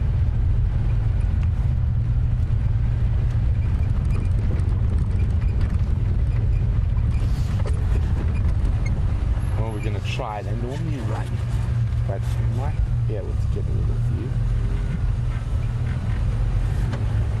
And he's still sitting there. You got him, Jandre? Okay, zoom in on the dead log to the left of the termite mound. Oh, there you go. Oh, he goes. Murphy's Law. Little Sternbok. Off he disappears. No, actually, I feel like challenging the cameraman today. Do you see that butterfly, Jandre? Yes. Okay. I'm going to see if we can catch him. Hopefully he stops. But there we go. Now that is an African monarch. We've got to keep our cameramen flexible to follow things like butterflies, and it's good practice for when the wild dogs are around. Well, let's see if we can get a little bit closer to him. He's still sitting on that branch. Yeah.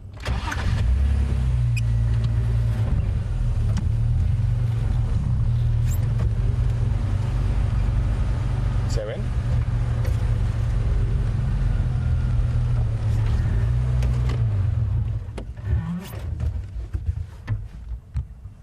Just duck.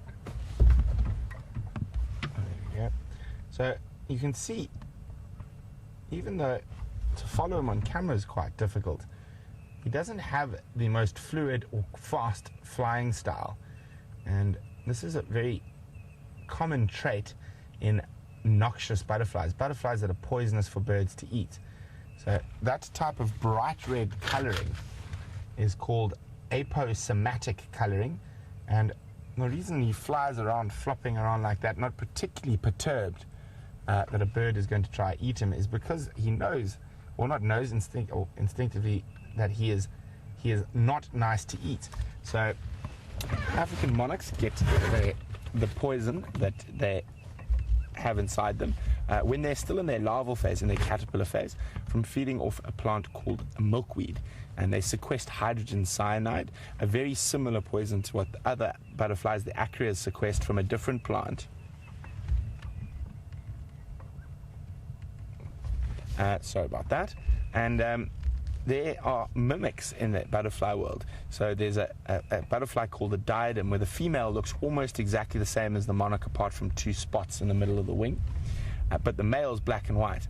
So the female mimics the African monarchs, and they fly floppy, floppy, floppy, very slowly all around. Whereas the male is black and white. He doesn't have that danger warnings. So he's got to move around because everything's still going to try eat him.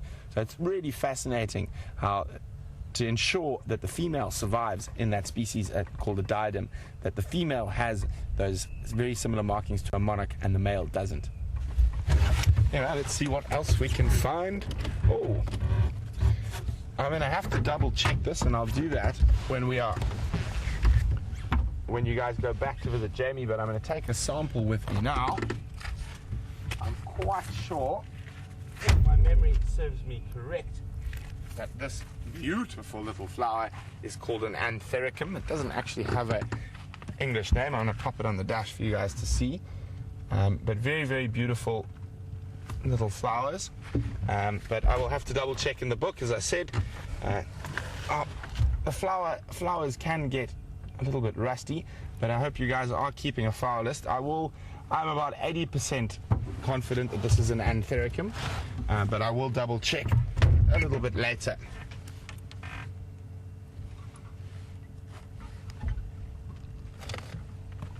And off we continue.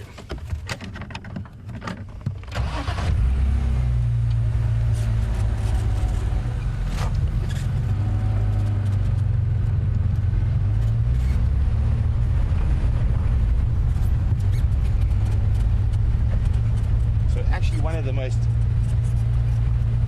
inventive ways and interesting ways of interviewing a guide was developed by a friend of my dad's in Zambia. And there are a lot of guides that know a lot, but obviously a lot about guiding isn't always about what you know. It's what you can do with what little you have. So as a starting point, just your first sort of little step into the industry, Andy will drive you out into the middle of the bush somewhere in the South Luangwa. He'll stop his car and he'll walk 50 meters either side of the vehicle, and so basically a 50-meter radius around the vehicle, and he will then say, you have to produce 50 interesting things and entertain me for a minimum of 45 minutes without moving.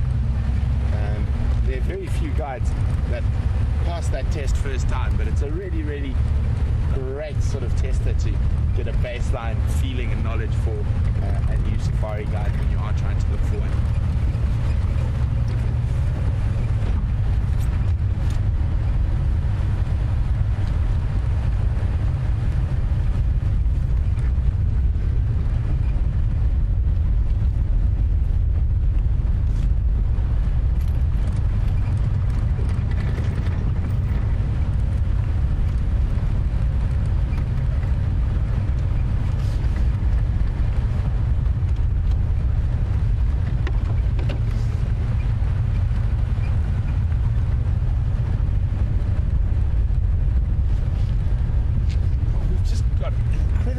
Elephants around at the moment, and one of our viewers, Georgie, who's having a wonderful trip in Namibia at the moment, has also seen quite a few elephants on her trip, but she said we've seen quite a lot of tuskless ones and was wondering if we have a lot of tuskless elephants in the Sabi Sands.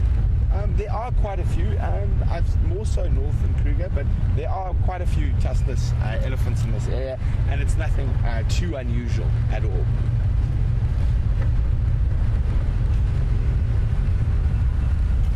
Very seldom you'll find a tuskless bull. Generally all the tuskless individuals are cows.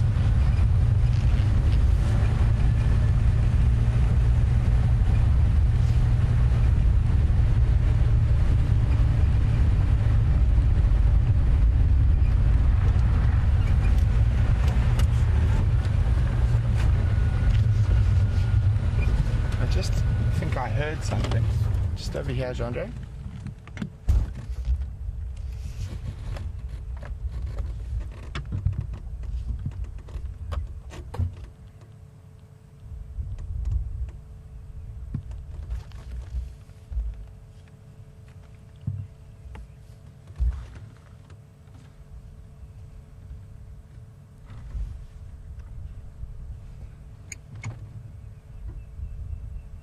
So guys, I've got quite a big stick that seems to have been stuck under my my vehicle somewhere we were following those elephants. So it's going to take me a little while to get that stick out.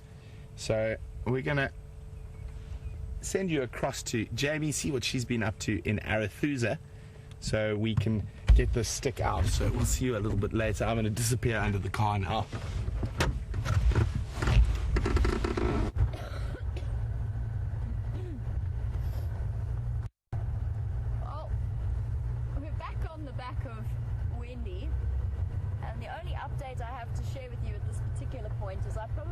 Nearly became the first person in the low veld to drown with one bottle of water.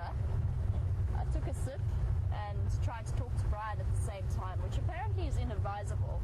I mean, as far as I know, most people manage to drink and then breathe and coordinate all of that and talk in sort of as mutually exclusive events. I attempted to do one and failed spectacularly. But after some frantic patting on the back from Brian, I'm back up and still alive, which I'm sure you are all hugely relieved to hear. I know I am. But if my voice sounds a little bit croaky, a few minutes, it's because I'm still trying to eject half a litre of water from somewhere at the bottom of my lungs. But it's okay. Survived. Up and running. Brian's a lifesaver. And I'd take a sip of water to help, but I think I'm traumatized by the whole experience. Might be a while before I try that risky endeavor again. In terms of Shadow, I'm pretty sure I found where she was this morning and where the other vehicles had that sighting. She's not there anymore. I've checked the drainage line there, but it does lead straight back to the point where I started the drive, which was in this incredible network burrow of drainage lines. And it's a beautiful area, but it is very, very thick. I'm going to do one more loop and just double check and see if she's hiding in there. I'm going to be looking for spot patterns, because I'm sure this is where she is. And then if not, I'm going to leave the area for now and then come back a little bit later as the sun starts to go down, and I'm basically going to sit at the dam and wait and see if we can hear her. At the moment she's still not moving.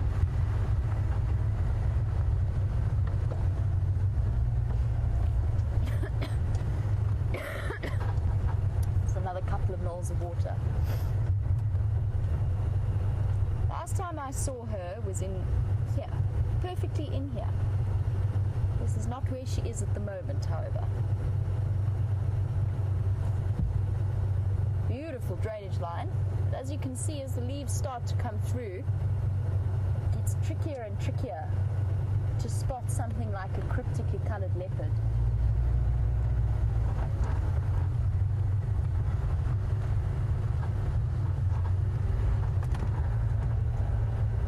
Sure she's around somewhere. I'll keep my eyes out for other fascinating things to show you whilst we drive through here. At least the scenery is beautiful, even if at the moment it hasn't been accompanied by a pretty leopard to look at as well.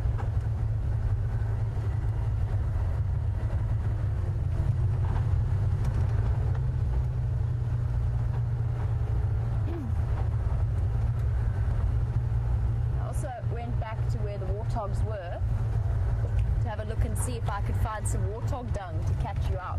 I didn't manage to succeed, but I will be keeping an eye out. I'm not sure if you've ever been tested on warthog dung before, but it's quite a tricky one, or it can be quite a tricky one sometimes.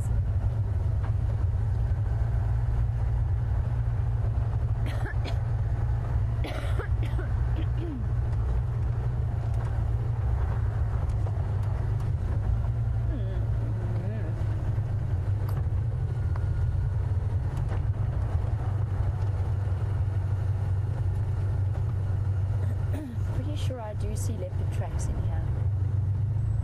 It's tricky to see, but I'm going to take this sideways path that goes towards the power lines. Let's just triple check along in here. It's a shot in the dark. You never know. The thing is, the drainage line system either goes straight to the huts, right where the staff of Arathusa live, or it comes in this direction. Excuse me. That was a bit of plural lining.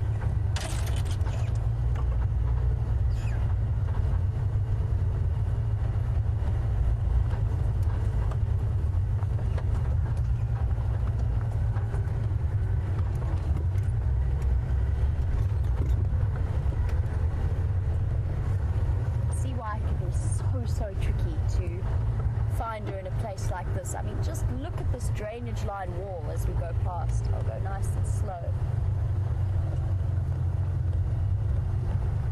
It's really, really dense in here.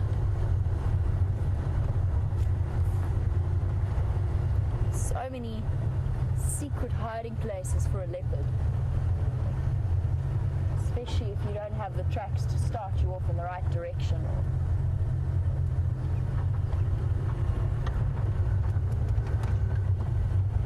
Down into the sand.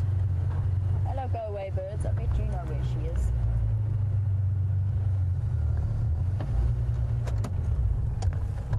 And these are the guys that we're going to need to rely on. I don't know what they're nibbling on. They're all feeding on some kind of fruit in there.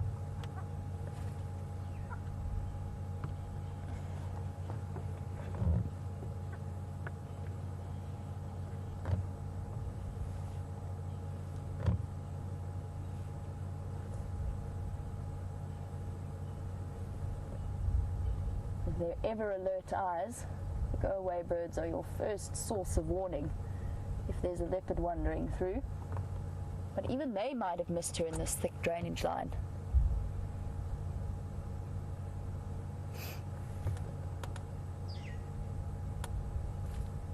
They're nibbling on some kind of berry.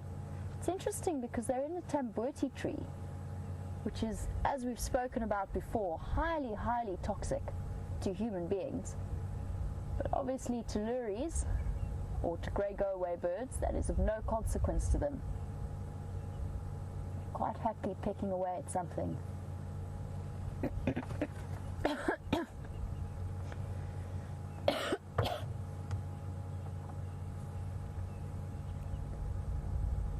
They are completely quiet.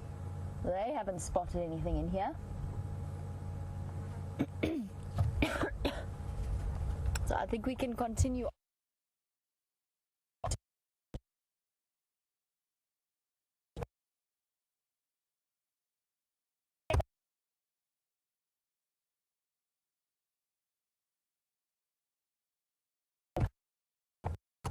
Wendy, don't play games. Ah, there we go.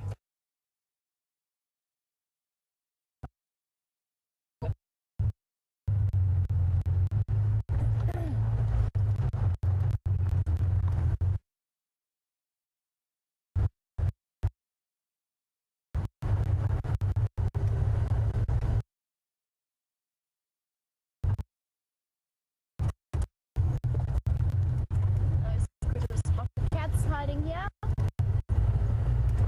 Arethusa is very, very quiet. Haven't found much in the way of animals at all. Just some camera shy giraffes and that wonderful warthog family. This is beautiful though. The scenery is really stunning. And it's a really nice evening. The wind started to pick up a little bit. And it's taken the edge off that heat. And this is the perfect time for Shadow to be out and about. Hopefully coming to have a drink. If she has a kill somewhere though, she might be resting up in the shade.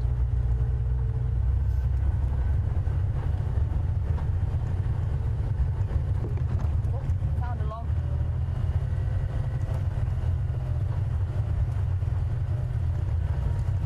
Now, interestingly enough, this is where we last saw, well, it's where I first saw Kutile for the very, very first time, mating with Tingana, or attempting to get him to mate with her. And as we know, after that, they moved straight on to Djuma, and they spend most of their time there. And it just goes to show us something about the territories of female leopards, because this is part of Shadow's core home range.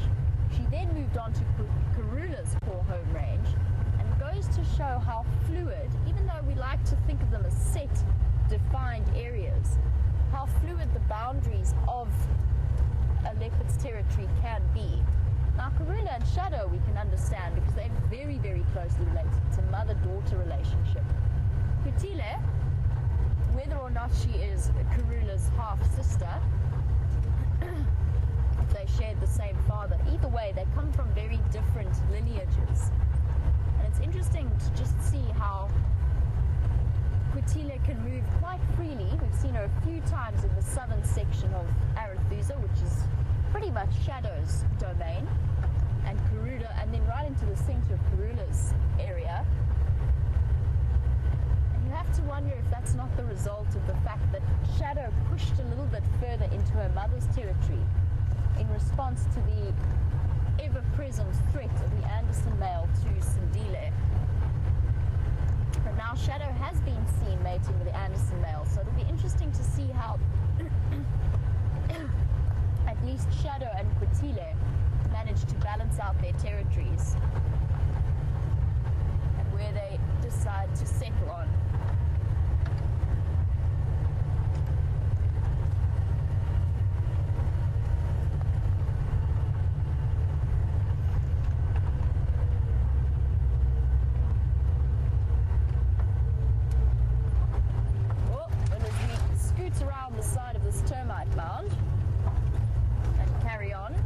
To you that it is a beautiful evening, and I believe that Brent has a beautiful view to show you and take you on a visual journey across the Sabi Sands.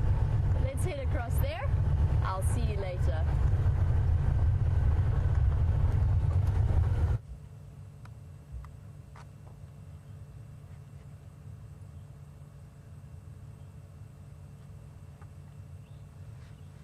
Look at that, guys. Isn't that stunning? Isn't it? The light coming through all the new shoots on the silver cluster leaves and the combretums. And miles of Africa in front of us. I won't use the original quote, which is a Hemingway quote, believe it or not. But miles and miles of something Africa stretch out before us. So we're going to slowly make our way down towards the gate where those 2 mile lines are said to be lying very close to. And hopefully, as it gets a bit cooler, they might decide to move a little bit. There's something incredibly simplistically beautiful about a long straight road through the bushveld. It gives me yearnings for great wild and unexplored areas, and a lot of the faraway places in Africa, concessions and not unexplored but very little visited areas. The only access into these areas is just a single straight road that stops in the middle of nowhere, and that view always reminds me of that. Also in the Kruger, the sort of fire breaks and cut line roads straight, and they just keep going and going and going for miles and miles. There was a suicidal Aramont babbler that nearly flew into the front of the vehicle there.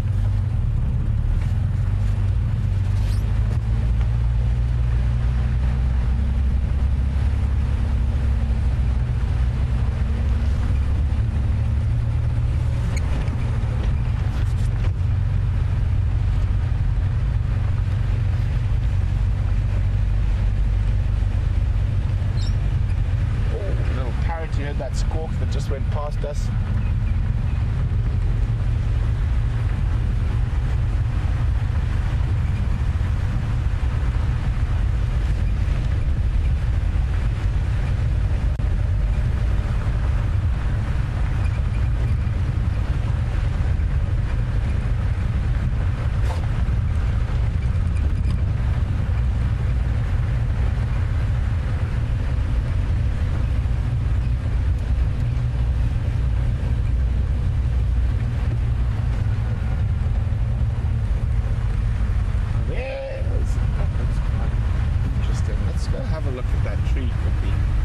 There's something really interesting going on in that little marula there.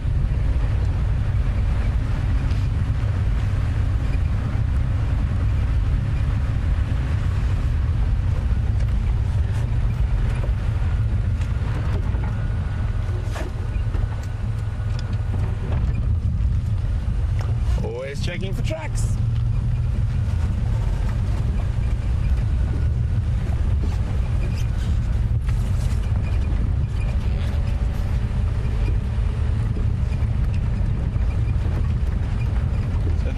This tree seems to have a particular ailment that is troubling it. This little marula that's coming up ahead of us.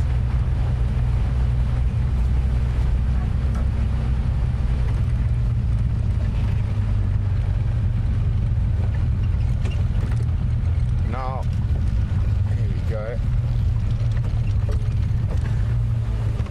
So if we can pan up to this here, Jean-Andre. So let's start right on the far left-hand tip over there. And we can see those nice new little marula leaves coming out of the bush. But if we carry on a little bit further to the right and a little bit lower, and those leaves look different to me. Do they look different to you, Jean-Andre? So if we zoom in right at the sort of core of that thick area there, you can see there's almost a bulbous, very bulbous thing in the middle there, and that is actually a parasitic plant that is taking advantage of said marula, and it is called something that you all know well, especially coming up towards the festive season. This is an African mistletoe, and they are parasites, and quite interestingly, they are quite important parasites if we head further north in Africa, especially to the very dry areas of northern Botswana. And mistletoe is actually a very good fodder for lots of different animals. But the only ones we've got that take advantage of it are occasionally elephants, but mostly just giraffe. And the other quite interesting thing is that how they disperse their seeds. In this area, mistletoe is dispersed only by tinkerbarbets, and who will feed on them, and the seeds are very sticky and will get stuck to their feet, and they will transport them into other trees. So unlike a leopard orchid, which doesn't take any nutrients from a host tree that it's in, these actually sink their roots into the host tree and cause them to release a hormone called globulin, which is a growth hormone in trees. And I don't know if any of you out there have heard of wood roses. And that is what a wood rose is. It's basically when a dried parasitic plant has been moved, and they're forcing the host tree to release this hormone to create more nutrients for them so they can grow. This is a particularly unlucky marula. I can see 1, 2, 3, 4, 5, 6, 7 little mistletoe, or little and big mistletoes in here.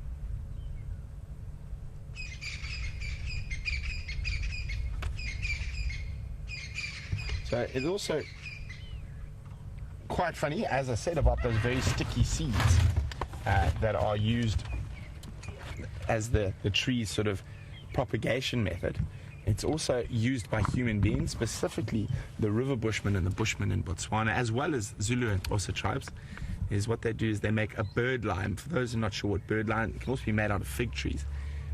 From the latex, which is really sticky, they sort of boil it up and get it into a far more concentrated format, and they'll pop it somewhere surrounded by sort of maize seeds or anything like that, so corn, and attract birds in, and the birds will land and walk in it and actually get stuck in it, and they can be plucked from that for eating. And also it's got a little bit of superstitions and stuff attached to it. In northern Botswana, it is used as a rain delayer or a rain stopper, amongst with some other plants mixed in together. But a really fascinating little parasite. This poor marula, I don't think it's going to kill the marula, but this marula definitely has to drag a little bit more nutrients out of the ground to keep up with the mistletoe.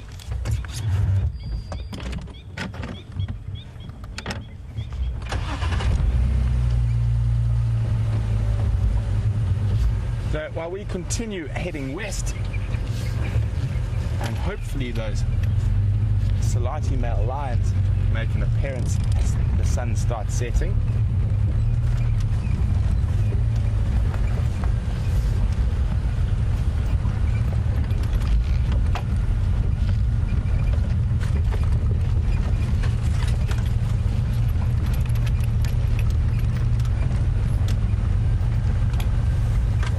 So while we head off in search of the largest carnivore in Africa, Jamie is with the smallest carnivore in Africa.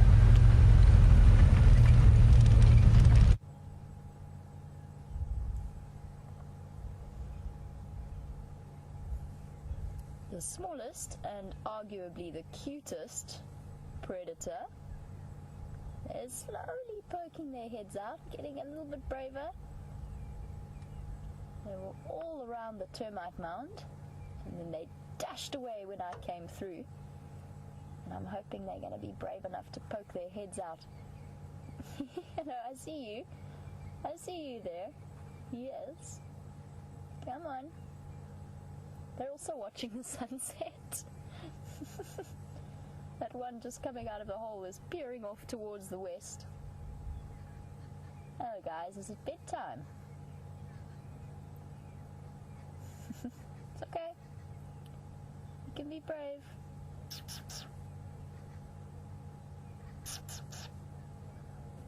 Oh, definitely getting braver. Out and about.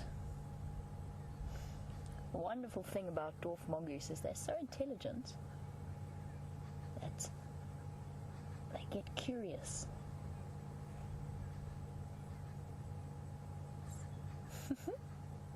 Oh, stare down. No, back to looking at the sunset. Come on, guys, you can come out. One last forage before bedtime. Oh, I see another one peeking out just to the right there. I don't know if... Oh, he's ducked away again. Poked his head out. He was just behind that little mound on the right of your screen. Come on, you can be brave. Oh, popped up at the top there instead. Quick scratch. Get rid of some of the little ticks that might be on their fur.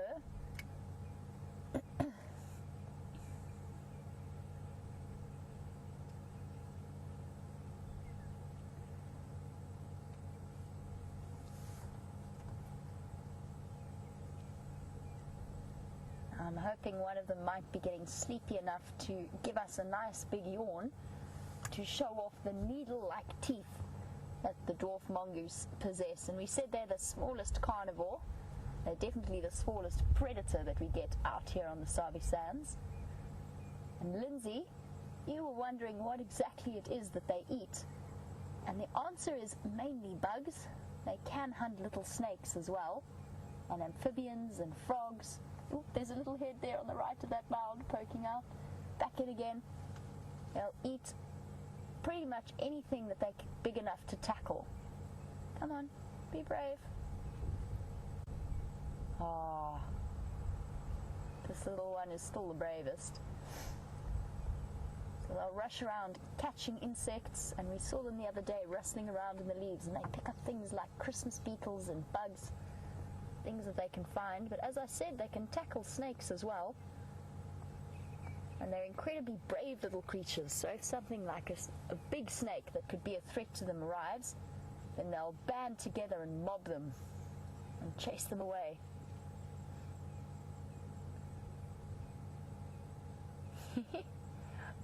Little heads poking up everywhere and then back down again. Now this is, what they will do is they'll have an extensive network of tunnels in there, which is why they keep popping up like wherever you least expect them. But they'll also have another burrow system just a few meters away that they'll be able to dash between while they forage. And then they'll spend the night all grouped together and keeping each other warm in those holes. Incredibly and tightly bonded. And interestingly enough, we saw those wild dogs earlier, and these guys probably come the closest to having a similar social structure, at least in that only the alpha male and the alpha female gets to breed, and every now and again a beta female will have a chance as well.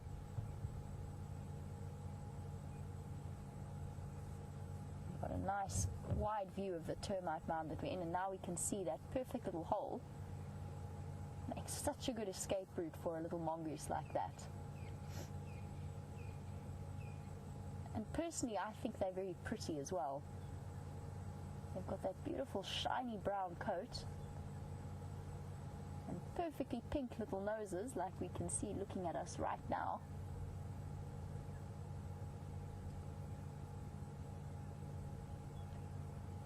And it's hard to imagine that this thing is capable of taking on some of the insects it does. And they will quite happily grab hold of a venomous scorpion and tackle it, dodging the sting and then biting it off and managing to kill it and consume it.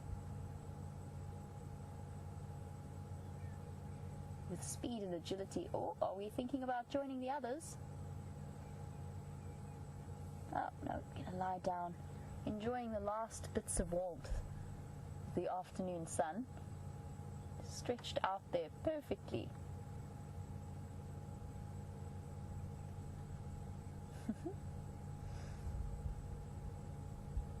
And I've been talking a little bit about this burrow system as one of their established dens almost, that they return to day after day and night after night. And if we look down a little bit, you can see part of the evidence that marks it as a mongoose mound is that pile of dung that they've deposited. Surprisingly large for something of that size. They do deposit very large pellets. of dung, or it would actually be scat because they're carnivores. And it's interesting how some animals will do that around den sites and some won't. So we know with our spotted hyenas, although they defecate around the den and mark pathways to the den, they never actually defecate at the den site. And you'd think that these little mongoose would try and keep their locations a bit secretive. They wouldn't really want to advertise that they live here. But then again, I definitely wouldn't go sticking my nose in to try and dig out a mongoose. I think that you'd be met with quite sharp teeth and claws. And having experienced that once, as I've described before, it's not something I care to repeat.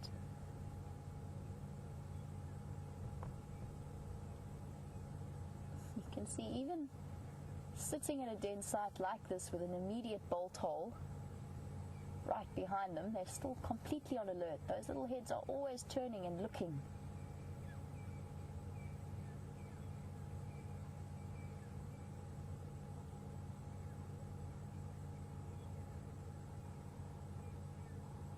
I'm listening for contact calls.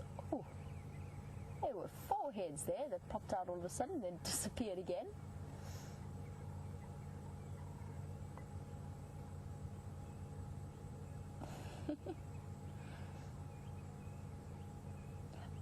Brian, I'm not sure if, no, if let's have a look. There's one on the side, just as that mound curves down to the right.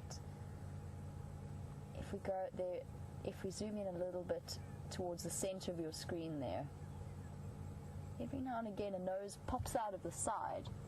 Yes, that's exactly right. It was just there. There's a mongoose that, there we go. It's playing peekaboo with us. And gone. We're gonna look back. No. Somehow managed to figure out that we were onto him.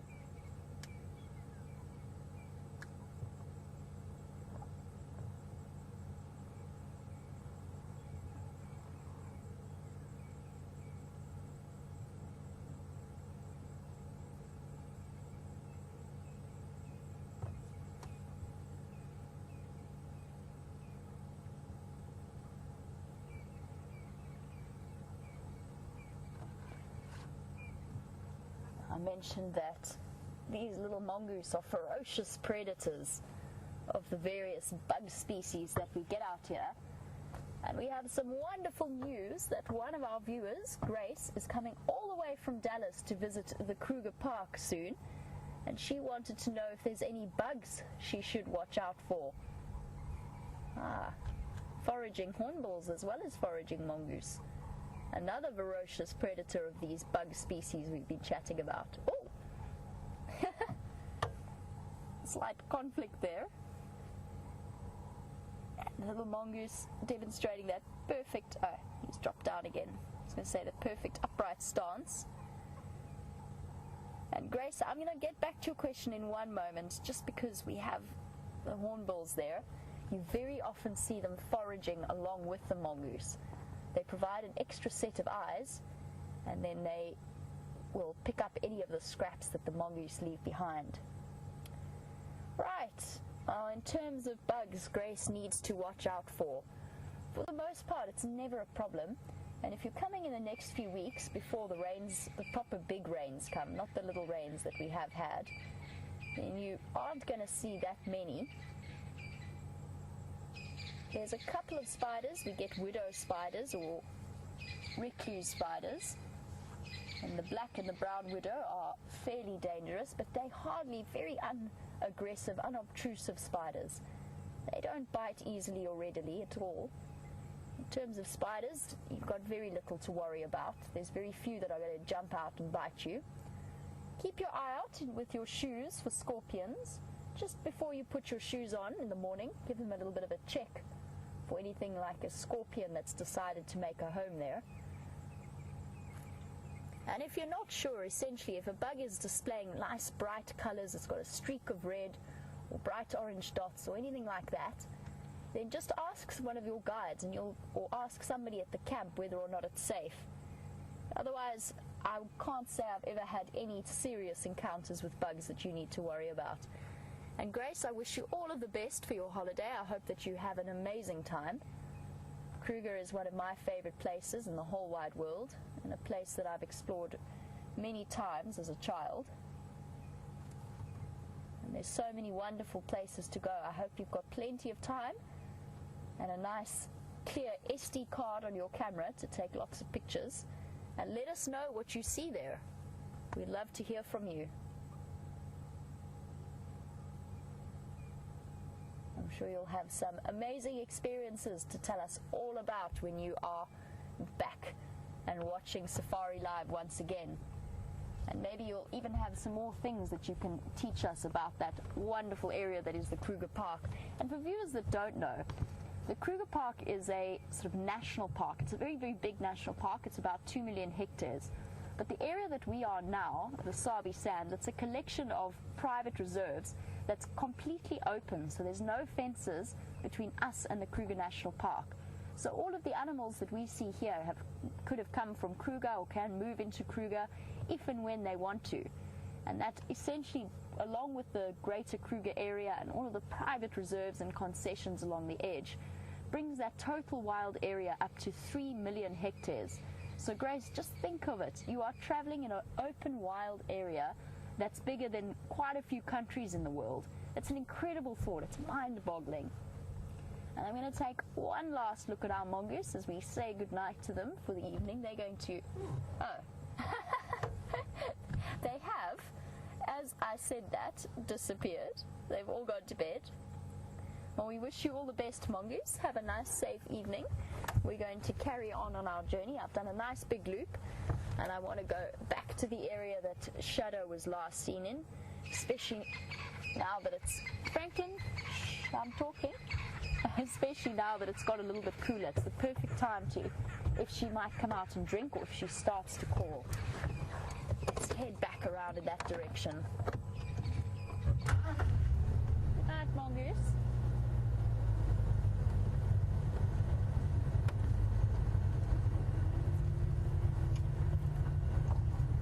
Watch your head there, Brian. Come on. Out you go. Oh, you're right there. Cool. Sorry.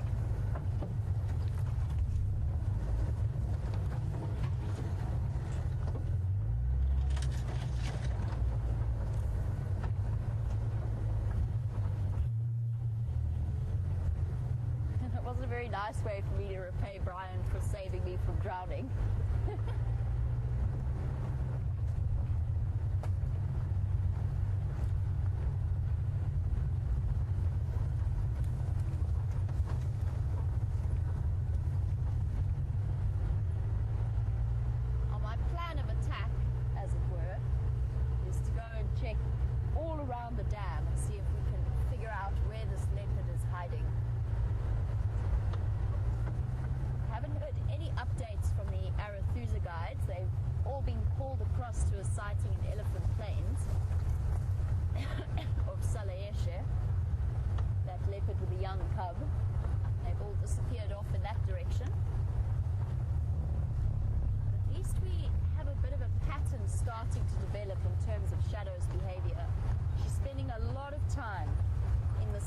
Section of Arethusa.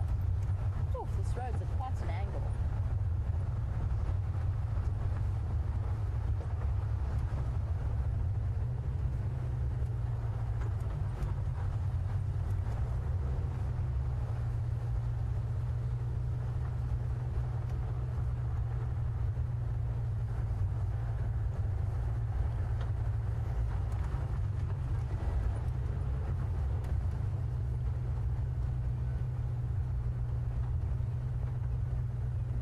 When you do return from your holiday, you must also let us know which of the Kruger National Park areas were your favorites.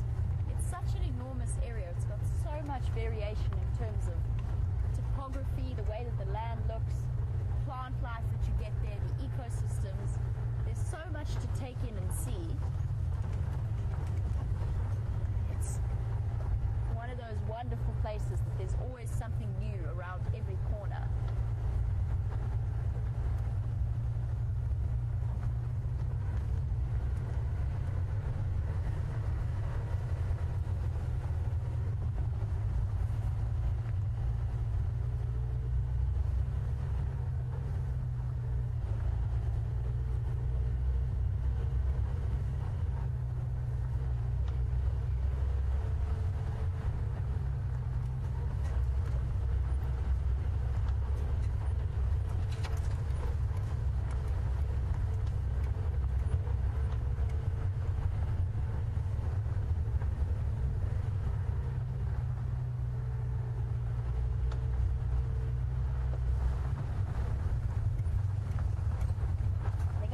crave a sip of water as well. I'm just going to try not to talk and drink at the same time.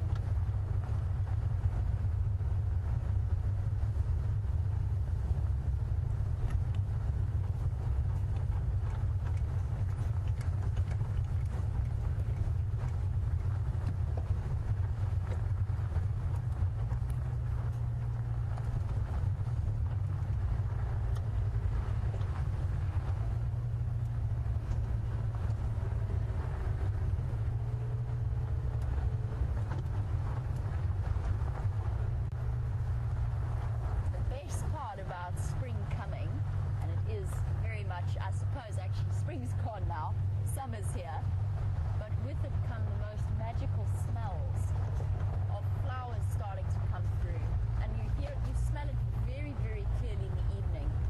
It's some flowers, it's the spike thorn flowers that smell almost like jasmine, and a whole collection of other plants that carry the most amazing scent. And it's something that I miss in winter. Winter comes with its own sets of smells, but it's generally quite dry and dusty.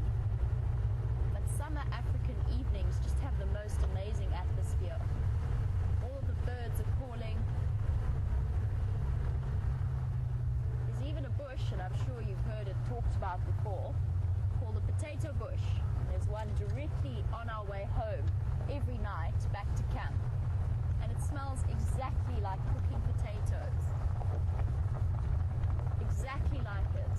And you can't eat it. It doesn't taste like potato. It's not any kind of relative of the potato. It just gives off the exact same scent, which is incredible.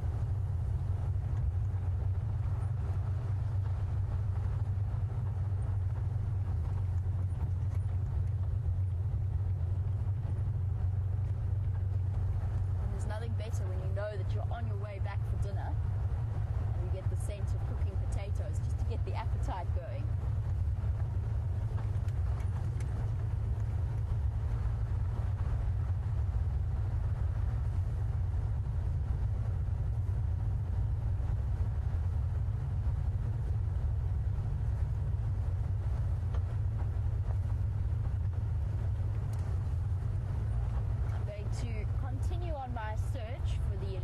Shadow, and she has been elusive over the last few days.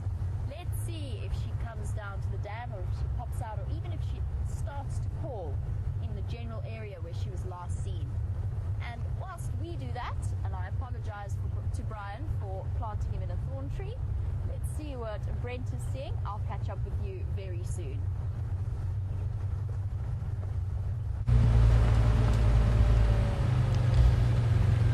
Welcome back, everyone. With the elusive leopards, we've come back to where Karula was last seen, and I haven't found any tracks coming out. Jean-Jay thought we spotted some tracks here, so we're just double checking. So we've got tracks going both ways, but they are all of a hyena. And speaking of hyena, we're quite close to the den, so maybe let's go have a look there before it gets too dark. I do think we're going to have more success at the hyena den in the summer months in the mornings, but we're close by, and it's also keeping us in the area where if those two Salita male lions possibly come across, we'll also be quite close to that area, so I'll be keeping my ear out if they come across from Buffalo's Hook.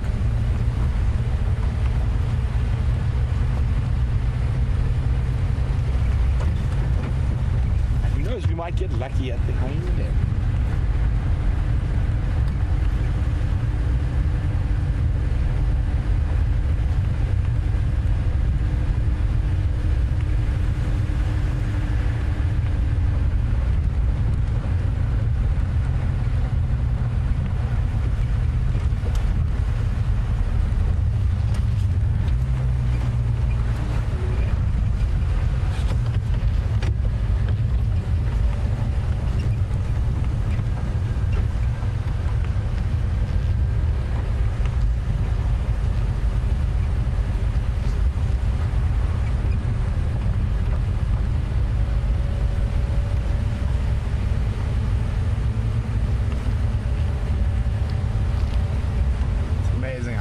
Transformed so quickly.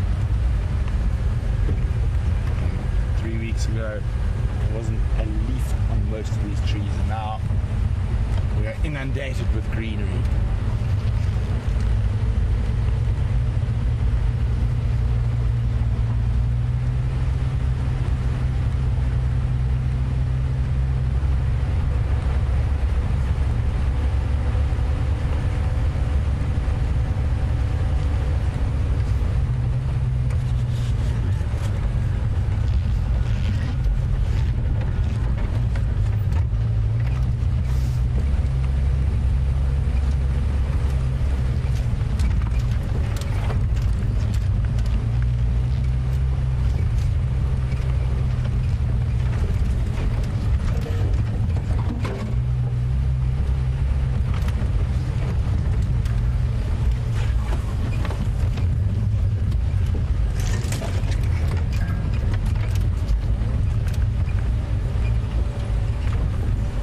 Can't see anything yet.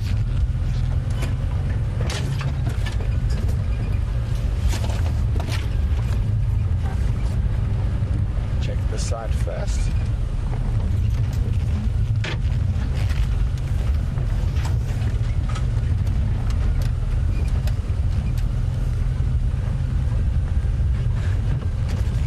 Hello.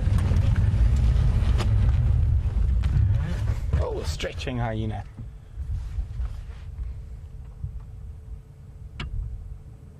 Could be a few more on the other side. We can't see from where we are at the moment.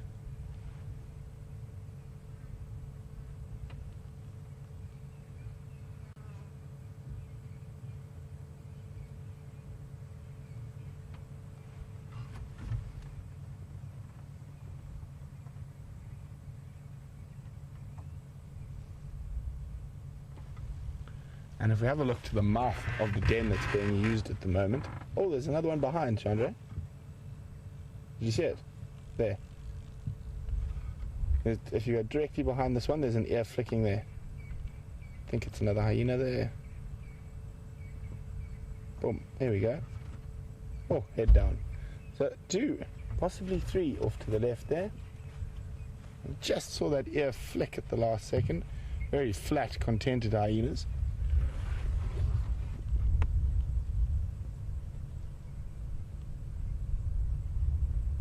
Oh, there's another head. No, same head. Leg and a head.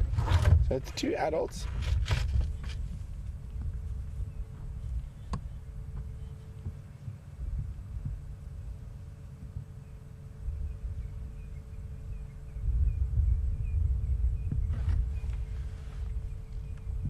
Shake off the heat of the day. Oh, look at those teeth. Incredible strength in those teeth.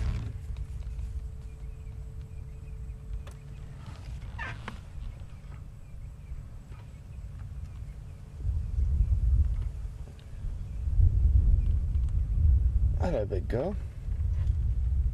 You can see that muscular jaw design. I mean, they've got an incredibly large cranial crest with huge muscles attached. You can see those bulging cheeks almost, and that's part of what gives them such an incredibly strong jaws and the ability to break open bones.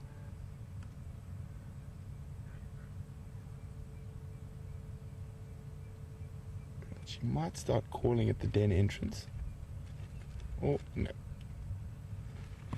And she's done quite well. So you can see the colour of the soil she's lying on there compared to the rest. It's very much lighter, and it's been extracted from the inside of the termite mound. That white sandy soil. Very nice of her to come lie in a far more pleasing spot for us to view her from.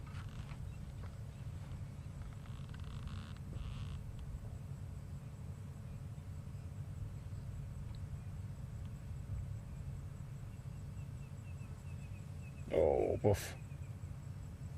It's been a hot day. Still quite hot for the hyenas, so they're going to be resting for a little bit. I was hoping we might get some sights of the cub at this time of the day, maybe mom feeding just before she heads out.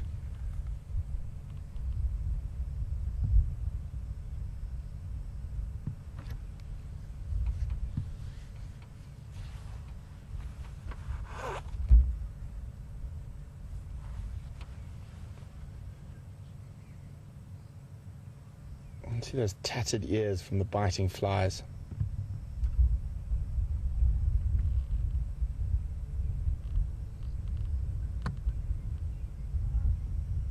And since I've been here, the hyenas have used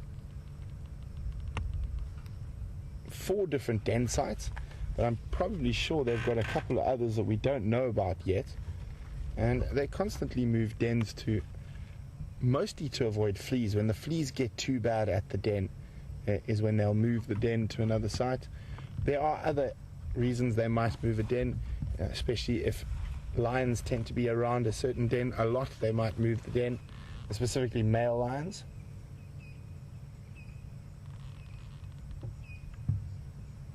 Just that lovely last little bit of afternoon glow on this female lying out on the sand.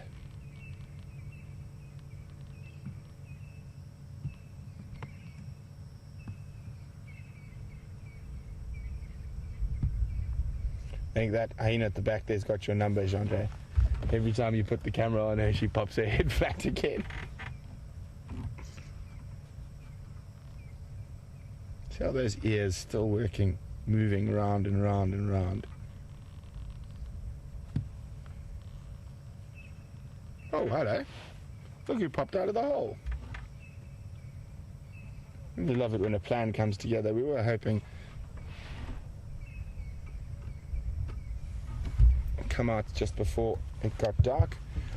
It is getting dark quite quickly, so we probably only got about another 5 or 10 minutes at the den before I don't feel comfortable being here, and we'll leave the hyenas to be hyenas without being interfered with.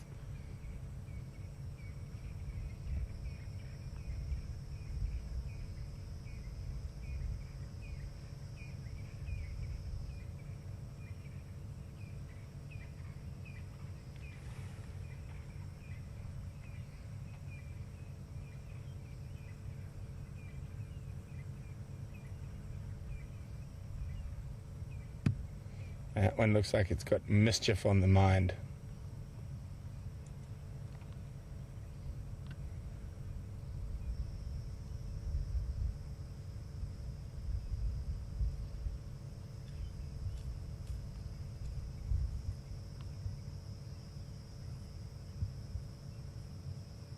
And there's Mom. Oh no, maybe not. There's a greeting ceremony. You see how they expose their genitalia to each other.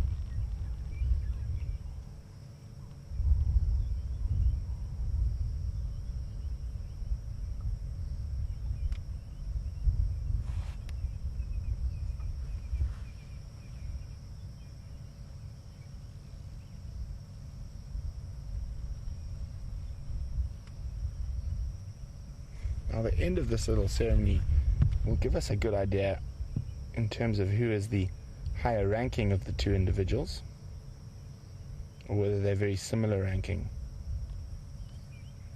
I would say, just judging on that, very similar ranking.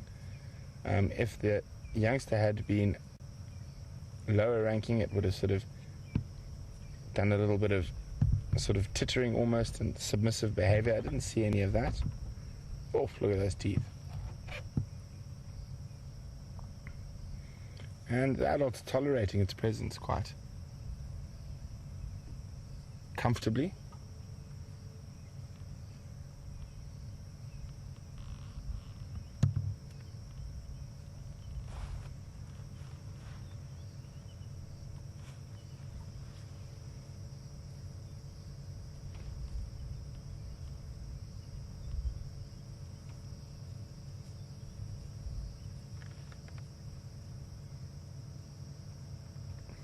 A little bit of a wonder.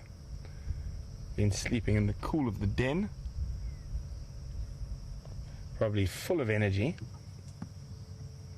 I mean, I have seen hyenas this young go out on scavenging forays with the adults. Oh, yeah, stretch and a yawn to follow. Not yet. Hopefully we might get some nice greeting here.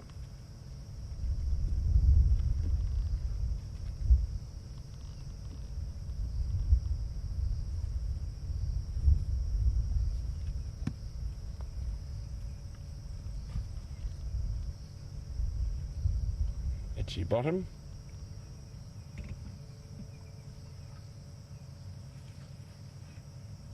Oh, it's tied hyena. It's tied hyena.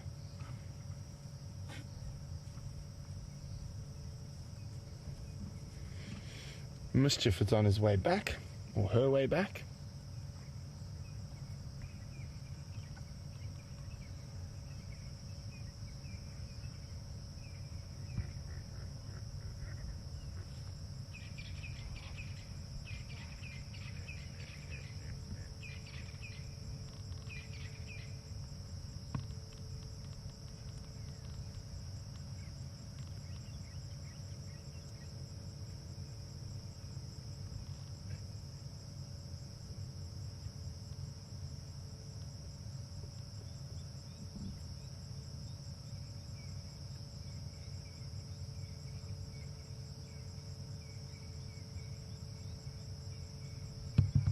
What are you up to, Trouble?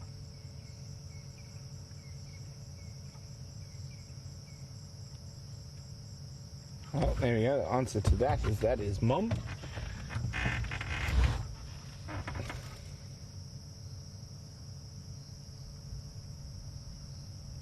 Hyena cubs are very dependent on mother's milk, far more so than other carnivores, and they will suckle and up to about a year. They're only weaned at about a year, whereas the other predators' cubs are weaned far before that.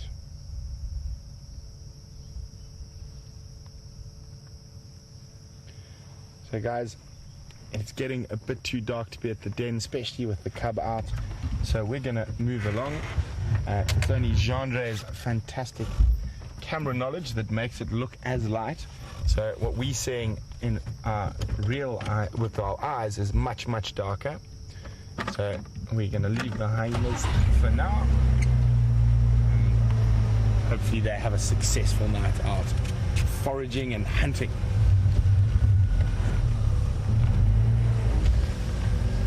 While we move out of the hyena den, we're going to cross back across to Jamie.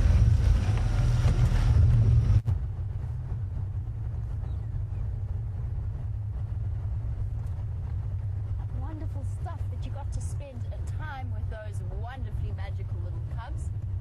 I've raced around quite manically because the impala were all alarm calling right here, looking off into the distance at something in the bushes. I had to do a full loop around to get here. They've all gone quiet now. They were alarm calling at something here. What did you see, impala? And where's it gone? Wind's blowing a gale, which could mean that they are caught her scent but not necessarily saw her. But there were two males frantically alarm calling off in this direction. I'm just going to watch the impala's behavior for the moment. I'm not going to shine the spotlight on them just because they are daytime animals.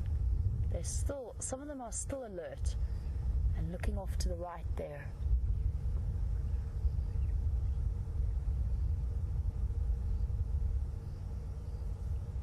I wonder, this is exactly the area where she was in.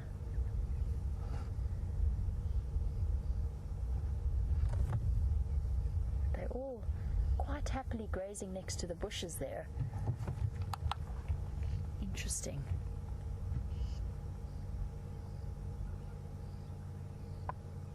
Beautiful sky.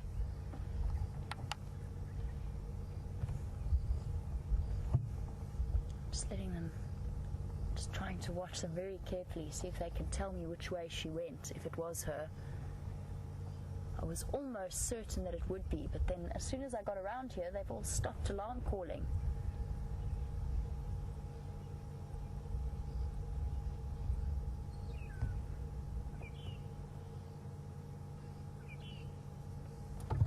Some of them are staring off ahead of us.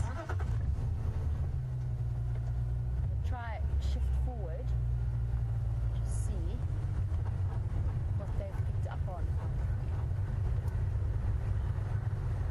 Sorry, impala, what are you seeing?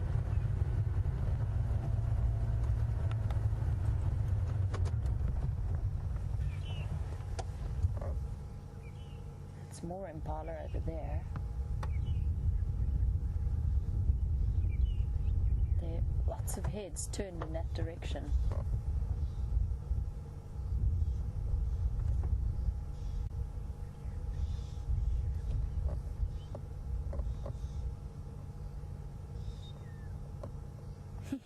I think they're confused by the incoming impala herd. That's very interesting. I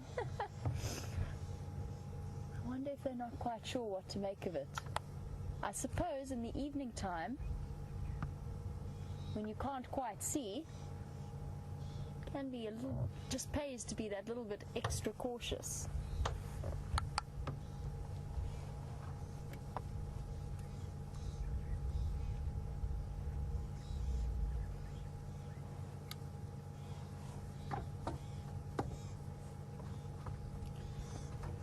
Okay, well, whatever was here is no longer here, given that they are much more relaxed than they were. Just trying to disentangle myself from 3 different cables. There we go. Okay, now if it was her, and there's a good chance that it was, let's loop around and see if we can get back to over there. The reason I couldn't go straight from that side to this side is that during the airstrip construction, there's quite a large pit in the way that was pretty much non-negotiable. I will drive through many things, but a 3-foot dip in the form of a trench would probably not be my most sensible approach. Alright, Impala, well, good luck in the evening. Let's go see if we can find out where that leopard is. In the last few minutes, maybe we'll get lucky. She loves this area, she loves that flock. Let's go see what we can find.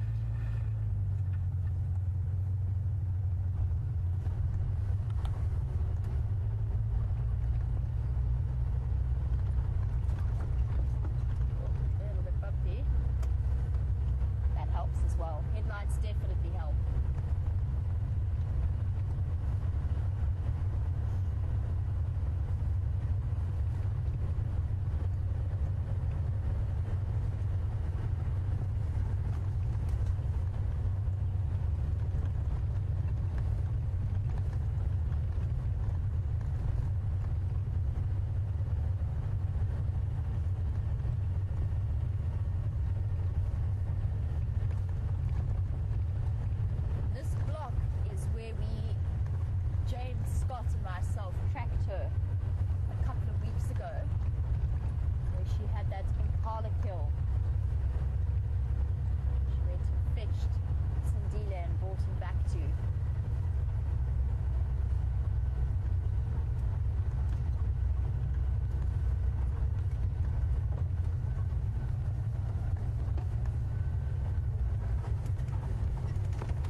saw those impala alarm calling.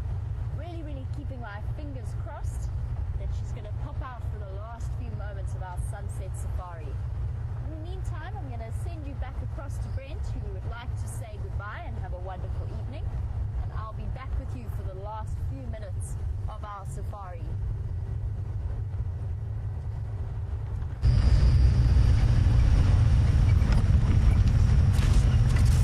Welcome back, everyone, as we continue to check in the darkness. Unfortunately, apparently those male lions are still sleeping in the Manuleti.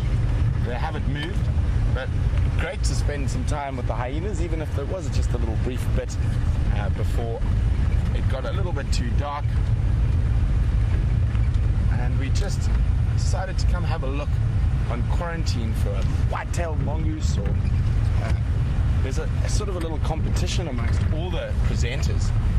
There are quite a few Scops owls that call on quarantine, and it's going to be who's going to be the first person to be able to show one on camera.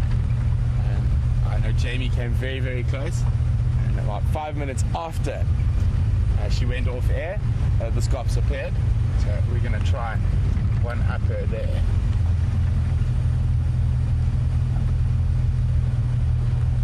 Where you little Scops owl?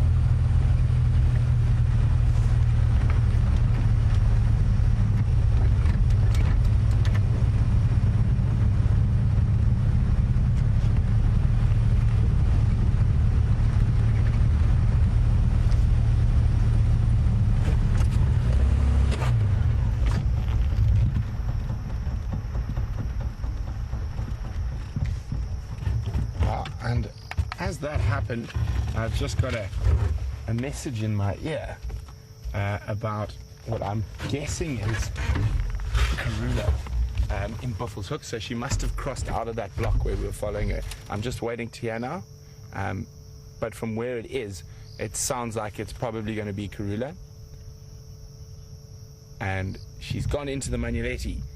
And so, well, at least we can stop circling that block. I've been circling for days trying to find her. Hopefully we do. Our leopard luck does change shortly, and they don't keep walking in and out and decide to spend some time with us here at Djuma. But otherwise, it's been a very interesting Saturday. Amazing to start early with those wild dogs this morning, and obviously my favorite animal in the world. So I've been on a high the whole day because of that. And it's so amazing to have so many elephants around, and I really hope they don't go anywhere. I know that's very wishful thinking. They normally will move through, but at the moment they seem to be at least 4 or 5 herds utilizing Djuma almost every day.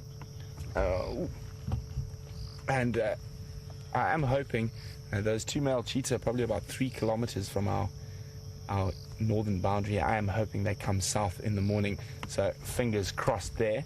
And we will be out in search of anything we can find tomorrow, and we will continue on with the wildflowers. So I hope you guys have been keeping a list.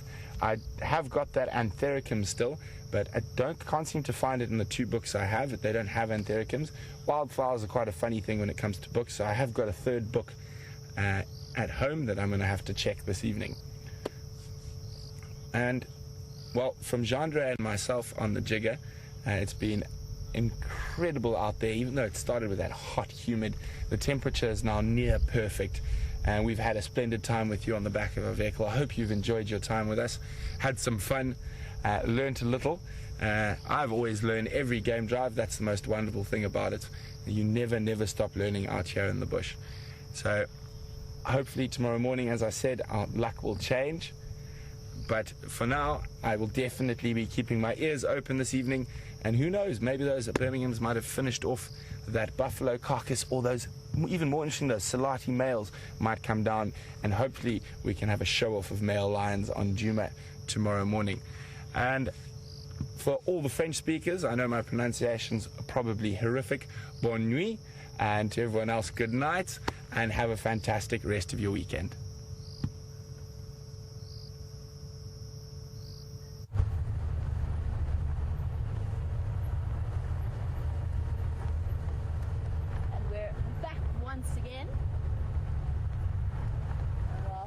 Heads off to catch the last few minutes of the first half of the South Africa-Scotland rugby game.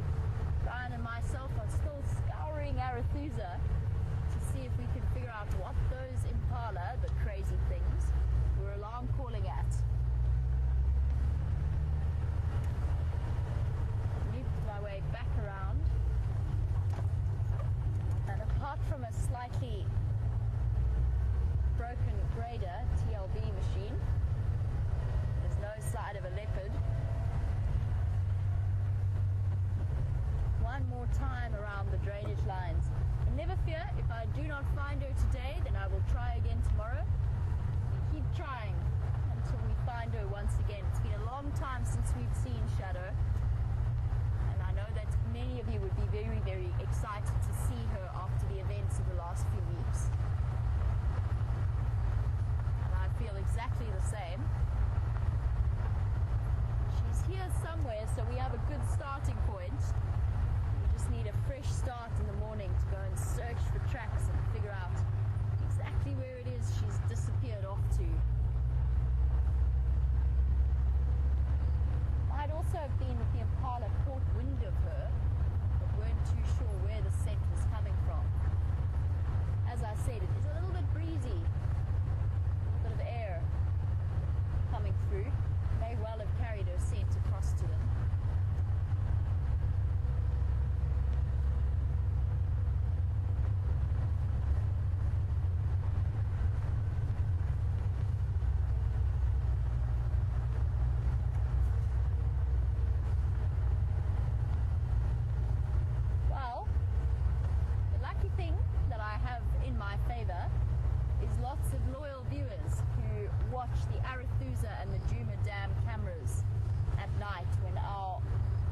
Are over. So I have a big request to all of you to please keep your eyes peeled tonight for our wonderful Shadow, and let me know tomorrow morning if she comes through to drink. And if so, maybe even see if you can see which direction she heads off in. It will definitely have a head start on finding her tomorrow. At the moment she is hiding away from me, disappearing off.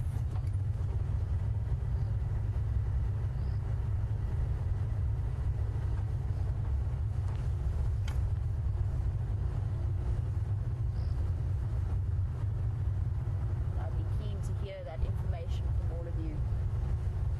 And Grace, I hope that you have a wonderful holiday in the Kruger Park. Let us know how it goes and what you see.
Off and just listen to the sounds of the bush for our last few moments of drive. But a big thank you to all of you, as well as Justin, Kirsten, FC and Alex for all of his technical work.